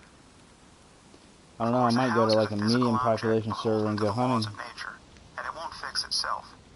From the moment my wife and I grabbed buckets and salad bowls to catch the falling water, we were responding to the ineluctable tug of physical reality. But my suffering was entirely the product of my thoughts. Whatever the needs of the moment, I had a choice. I could do what was required calmly, patiently, and attentively, or do it in a state of panic. Every moment of the day, indeed every moment throughout one's life, offers an opportunity to be relaxed and responsive, or to suffer unnecessarily. We can address mental suffering of this kind on at least 2 levels. We can use thoughts themselves as an antidote, or we can stand free of thought altogether. The first technique requires no experience with meditation, and it can work wonders if one develops the appropriate habits of mind. Many people do it quite naturally. It's called looking on the bright side. For instance, as I was beginning to rage like King Lear in the storm, my wife suggested that we should be thankful that it was fresh water pouring through our ceiling and not sewage. I found the thought immediately arresting. I could feel in my bones how much better it was to be mopping up water at that moment than to be ankle deep in the alternative. What a relief. I often use thoughts of this kind as levers to pry my mind loose from whatever rut it has found on the landscape of unnecessary suffering. If I had been watching sewage spill through our ceiling, how much would I have paid merely to transform it into fresh water? A lot. I'm not advocating that we be irrationally detached from the reality of our lives. If a problem needs fixing, we should fix it. But how miserable must we be while doing good and necessary things? And if, like many people, you tend to be vaguely unhappy much of the time, it can be very helpful to manufacture a feeling of gratitude simply by contemplating all the terrible things that have not happened to you, or to think of how many people would consider their prayers answered if they could only live as you are now. The mere fact that you have the leisure to listen to this book puts you in very rarefied company. Many people on Earth at this moment can't even imagine the freedom that you currently take for granted. In fact, the effects of consciously practicing gratitude have been studied. When compared to merely thinking about significant life events, contemplating daily hassles, or comparing oneself favorably to others, thinking about what one is grateful for increases one's feelings of well-being, motivation, and positive outlook toward the future. One does not need to know anything about meditation to notice how thinking governs one's mental state. This morning, for instance, I awoke in a state of carefree happiness, and then I remembered the leak. Most readers will be familiar with this experience. Something bad has happened in your life. A person has died, a relationship has ended, you have lost your job. But there's a brief interval I after can cook this awakening shit too, I before think. memory imposes a stranglehold. Guts. It doesn't say I can cook it. It often takes a moment or two for one's reasons for being unhappy to come I'm online. gonna drop it then. Having I spent don't want to years eat that. observing I my want all mind this in shit. meditation, I find such sudden transitions from happiness to suffering both fascinating and rather funny. And merely witnessing them goes a long way toward restoring my Get away from equanimity. this fire. My mind begins to seem like a video Took me game. by I can either salt, but play it intelligently, learning more in each round, or I can be killed in the same spot by the same monster again and again. Once, while staying in an especially depressing okay, hotel in 30 of Kathmandu, 30 taken I off was of my awakened in the jacket. middle of the night by the 20 feeling of of a 20 claw taken off of scratching my my foot. pants. I sat I up want in to keep terror, that convinced that there was a big rat in ass my jerry bed. can. I really I had do. recently I'm gonna learned keep that the that just in lepers that I had case I seen get rid throughout of my it, but I'll travels in probably Asia keep it. lost their fingers and toes not to the disease itself, but because they could no longer feel pain. This resulted in burns and other injuries. Even worse, rats often ate their extremities while they slept. However, the darkness I in feel my like I room need was to keep perfectly all still. of that. It had been only a dream, and as suddenly as it had come, the feeling of terror subsided. My mind and body were now flooded with relief. What a strange dream, I thought. I actually felt a claw on my skin, That but glow nothing was stick's there. about dead. The mind is so Might as well amazing. drop it. And then came the unmistakable sound of something scurrying toward me beneath the sheets. I bounded from the bed with the agility of a Chinese acrobat. After a few interminable moments, spent groping in the darkness of an unfamiliar room, I turned on the lights, and all was silent once again. Go As ahead and I eat this stared piece at of the meat, I tangle of guess. blankets on the Got bed, plenty of I food. genuinely hoped that I had lost Get my good and sanity, full. and not, in fact, my privacy. I flung back the covers, and there in the middle of the mattress sat a large brown rat. The Take me a creature eyed me vitamin. with a sickening frankness and intensity. It appeared to be standing its ground, no doubt ruing the loss of such an ample source of protein. I feigned an attack of my own, About 50 lunging and bottles of shrieking, water half there. ape, half cartoon housewife, and the 3 beast pieces raced of across chicken, the 3 sheets, goat meat sprung to the steaks, floor, and then this and fat. disappeared behind the dresser. Apparently they said you just got to eat a little bit of this In and the it span fills of you a few up. seconds, my mind had traversed the 2 cans extremes of of human peaches. emotion, swinging from terror to exquisite I got relief, enough and food and back water to for terror, fucking days. entirely on the wings of thought. There's a rat in my bed. Oh, it was Need only a gun. dream. Rat! Again, I'm not saying that one's thoughts about reality are all that matter. I would be the first to admit that it is generally a I good just idea wish I to knew keep where to rats out of go. one's bed. It's like, But it I can be want to just liberating to bypass see how everything thoughts else pull and the go levers straight of for the emotion, guns now. and how negative emotions in turn set the stage for patterns of thinking that keep them active and coloring one's mind. If I Seeing had this any idea process what I was clearly doing. can mean the difference between being angry, depressed, or fearful for a few moments, and being so for days, weeks, and months on end. Breaking the spell of negative emotions. Most of us let our negative emotions persist longer than is necessary. Becoming suddenly angry, we tend to stay angry, and this requires that we actively produce the feeling of anger. We do this by thinking about our reasons for being angry, recalling an insult, rehearsing what we should have said to our malefactor, and so forth. And yet we tend not to notice the mechanics of this process. Without continually resurrecting the feeling of anger, it is impossible to stay angry for more than a few moments. While I can't promise that meditation will keep you from ever again becoming angry, you can learn not to stay angry for very long. And when talking about the consequences of anger, the difference between moments and hours, or days, is impossible to exaggerate. Even without knowing how to meditate, most people have experienced having their negative states of mind suddenly interrupted. Imagine, for instance, that someone has made you very angry, and just as this mental state seems to have fully taken possession of your mind, you receive an important phone call that requires you to put on your best social face. Most people know what it's like to suddenly drop their negative state of mind and begin functioning in another mode. Of course, most then helplessly grow entangled with their negative Pretty sure I emotions can again at the safely next run now. opportunity.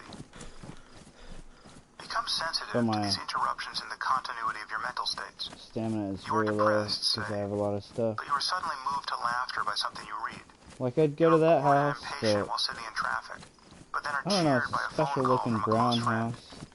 These are natural experiments in shifting I've mood. been in a special looking Notice brown that house suddenly paying before, attention but to something else, something that no nah, longer let's find supports the your current military emotion, fence. There's gotta be around allows here for a new somewhere. state of mind. Observe how quickly the clouds can part. These are genuine glimpses of freedom. The truth, however, is that you need not wait for some pleasant distraction to shift your mood. You can simply pay close attention to negative feelings themselves, without judgment or resistance. What is anger? Where do you feel it in your body? How is it arising in each moment? And what is it that is aware of the feeling itself? Investigating in this way, with mindfulness, you can discover that negative states of mind vanish all by themselves. Thinking is indispensable to us. It is essential for belief formation, planning, explicit learning, moral reasoning, and many other capacities that make us human. Thinking is the basis of every social relationship and cultural institution we have. It is also the foundation of science. But our habitual identification with thought, that is, our failure to recognize thoughts, as appearances in consciousness, is a primary source of human suffering.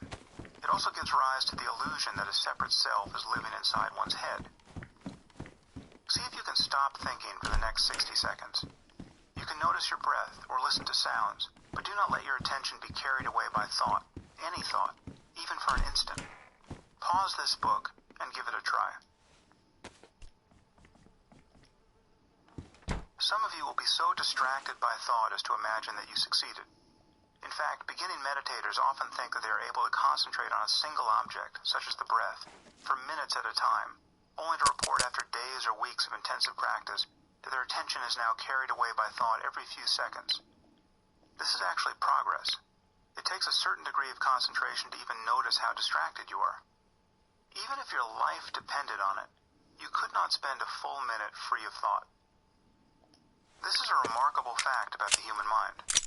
We are capable of astonishing feats of understanding and creativity. Alright, I'm We can on. endure almost any torment. It's a little pistol, But but it is not within our power better to than simply nothing. stop talking to ourselves, whatever the stakes.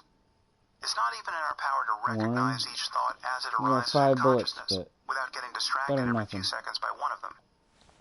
Without significant training in meditation, remaining aware of anything for a full minute is just not in the cards. We spend our lives lost in thought. The question is, what should we make of this fact? In the West, the answer has been, not much. In the East, especially in contemplative traditions like those of Buddhism, being distracted by thought is understood to be the very wellspring of human suffering. From the contemplative point of view, being lost in thoughts of any kind, pleasant or unpleasant, is analogous to being asleep and dreaming. It's a mode of not knowing what is actually happening in the present moment. I get used to it. It's essentially a form of I'm ready. psychosis. Thoughts themselves are not Something a problem, comes out. but being identified with thought is. Taking oneself It's to be really- the thinker of one's thoughts, actually a lot that is harder not to aim. recognizing the present thought to be a You're not used to transitory shooting appearance at in all. consciousness, is a delusion that produces nearly every species of that human tree was a conflict and person. unhappiness. It doesn't matter if your mind is wandering over current problems in set theory or cancer That research. tree was a If you are person. thinking without knowing you are thinking, you are confused about who and what you are. The practice of meditation is a method of breaking the spell of thought. However, in the beginning, you are unlikely to understand just how transformative this shift in attention can be. You will spend most of your time trying to meditate, or imagining that you are meditating, whether by focusing on your breathing or anything else, and failing for minutes or hours at a stretch. The first sign of progress will be noticing how distracted you are. But if you persist in your practice, you will eventually get a taste of real concentration and begin to see thoughts themselves as mere appearances arising in a wider field of consciousness. The 8th century Buddhist adept Vimalamitra described 3 stages of mastery in meditation and how thinking appears in I think each. what I'm going to do if I find The first something is to like pick meeting up, a I only person have you 10 already know. spaces. You simply recognize each thought as it arises in consciousness, without confusion. The second is like a snake tied in a knot. Each thought, whatever So its much content, food. simply unravels It's not on its usually own. the problem. In the third, thoughts become like thieves entering an empty house. Even the possibility of being distracted has I don't disappeared. really need this. Long before reaching this kind of stability in meditation, however, one can discover that the sense of self, the sense that there is a thinker behind one's thoughts, an experiencer amid the flow of experience, is an illusion. The feeling that we call I is itself the product of thought. Having an ego is what it feels like to be thinking without knowing that you are thinking.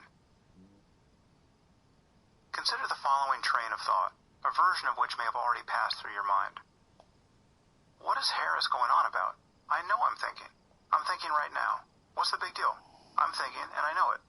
How is this a problem? How am I confused? 65, I can think about anything I want. 75, Watch, I'll 80, picture the 15 Eiffel Tower in my spaces. mind's eye right now. There it is. I did it. In what sense am I not the thinker of these thoughts? Man, it just seems Thus like is I the need knot of everything. self I need tied. bigger pants. It isn't enough to know in the abstract that thoughts continually arise or that one is thinking at this moment.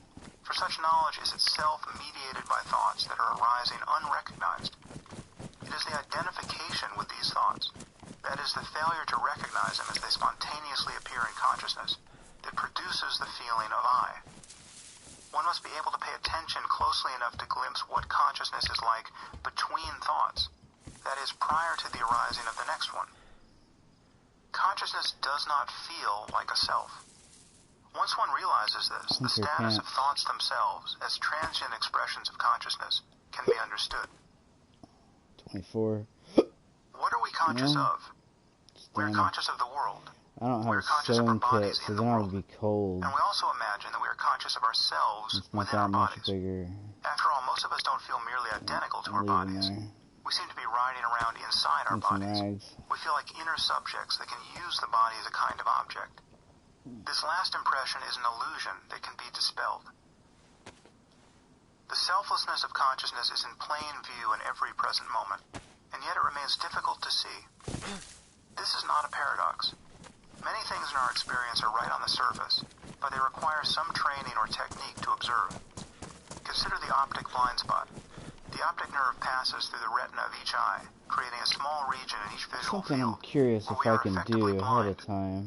Many of us learned as Drop children to this perceive the jug, subjective consequences take of the this bottle less in than my ideal hands, anatomy by drawing a small circle on a piece switch of paper, to closing drain, one eye, and then moving the paper into a position where the circle switch became to invisible. drain, No doubt most people in human history have been drain. totally unaware of the optic blind spot. I don't want to Even drain those it. of us who know about it go for decades Well, without noticing it. If And I yet it is can't, always there, I'm right gonna on the just drop surface this of plastic experience. bottle and keep this thing. The absence of the self is also there to be noticed. As with the optic blind spot, the evidence is not far away or deep within. Rather, it is almost too close to be observed. For most people, experiencing the intrinsic selflessness of consciousness requires considerable training. It is, however, possible to notice that consciousness, that in you which is aware of your experience in this moment, does not feel like a self. It does not feel like I. What you are calling I is itself a feeling that arises among the contents of consciousness. Consciousness is prior to it, a mere witness of it, and therefore free of it in principle. Find something to The take challenge of 3 studying the spaces. self. Many scientists use the term self to refer to the totality of our inner lives. I have attended whole conferences on the self and read books ostensibly devoted to this topic, without seeing the feeling we call I even mentioned. The self that I am discussing throughout this book, the illusory, albeit reliable source of so much suffering and confusion, is the feeling that there is an inner subject, behind our eyes, thinking our thoughts and experiencing our experience. Oh, whatever. Alright. We must distinguish between the self and the myriad mental states, self-recognition, volition, memory, bodily awareness, with which it can be I associated. don't know. Maybe I should hang on to that Consider bottle the just in case. semi-fictional condition of a person suffering from global retrograde amnesia, sometimes called soap opera amnesia, wherein a person has entirely forgotten his past. If asked how he came to be this way, he might say, I don't remember anything. This is overstating the case, for he must remember a thing or two, the English language for instance, to even make such a statement. But there's no reason to think that he is misusing the personal pronoun I. His I seems to have survived the loss of his declarative memories as fully as his body has. If we ask him, where's your body? He might say, it's here, this is it. If we question him further, asking, and where are you? Where's yourself? He would probably say something like, what do you mean? I'm here too, I just don't know who I am. Strange as this conversation would be, there seems little doubt that our protagonist would feel as much like a self as we do. Only his memories are missing. He, as the subject of his experience, remains to worry over their absence. Of course, as a person, this man is no longer himself.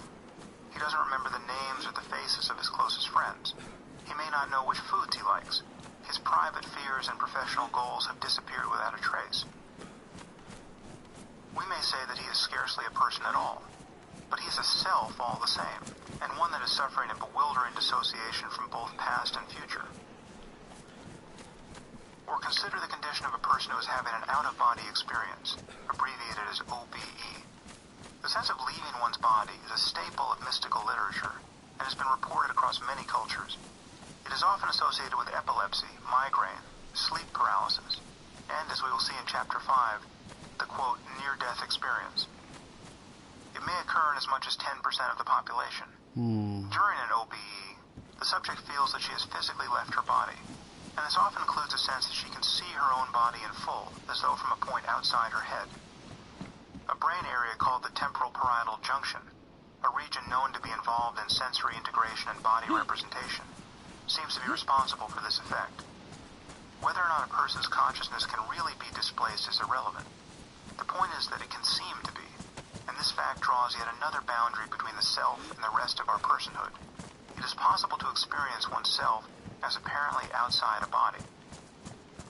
The self, as the implied hub of cognition, perception, emotion, and behavior, can remain stable across even wholesale changes in the contents of consciousness, unless the feeling of self disappears. This is not surprising, because the self is the very thing to which these contents seem to refer.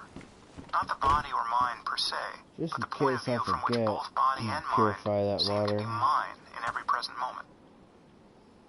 Thus we can see that most scientific research on the self is too broad.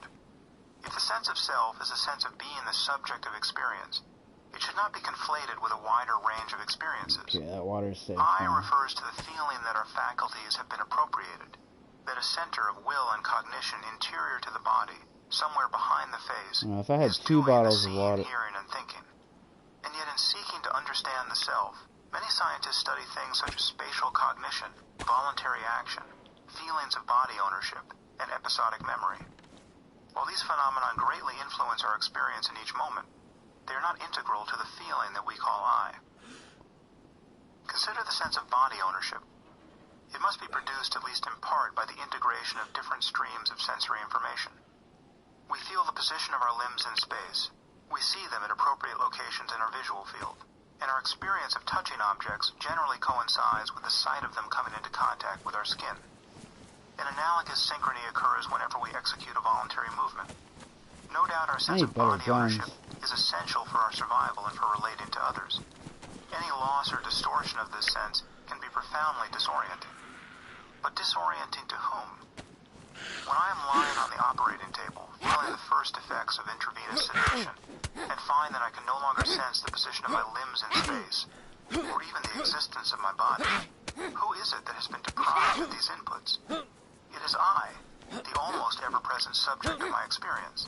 It should be obvious that no faculty of which I might be deprived, while I remain the subject experiencing the results of such deprivation, can be integral to the self, though it may be integral to my personhood in a wider sense. Several findings in the neuroscientific literature drive a wedge between body ownership and the feeling of being a self. For instance, a person can lose the sense of owning a limb, a condition known as somatoparaphrenia. Conversely, a person's body image can encompass the limbs of others, or even inanimate objects. Consider the famous rubber hand illusion. Each of 10 subjects was seated with their left arm resting upon a small table. A standing screen was positioned beside the arm to hide it from the subject's view, and a life-size rubber model of the left hand and arm was placed on the table, directly in front of the subject. The subject sat with eyes fixed on the artificial hand, while we used 2 small paintbrushes to stroke the rubber hand and the subject's hidden hand, synchronizing the timing of the brushing as closely as possible. Subjects experienced an illusion in which they seemed to feel the touch, not of the hidden brush, but that of the viewed brush, as if the rubber hand had sensed the touch. Fuck. What in the hell? Amazingly, through the use of head-mounted video displays, this illusion can be extended to the entire body, yielding an experience of, quote, body swapping. It has long been known that vision trumps proprioception, the awareness of the position of one's body, what the fuck? when it comes to locating parts of one's body in space. But the body swapping illusion suggests that visual perception may fully determine the coordinates of the self. The point, however, is that this effect, dissociation from one's own body and a false sense of inhabiting the parts or whole body of another person, seems to leave the self very much intact. Experiments on proprioception tell us nothing about the feeling that we call I. And the same can be said for almost every other aspect of personhood with which philosophers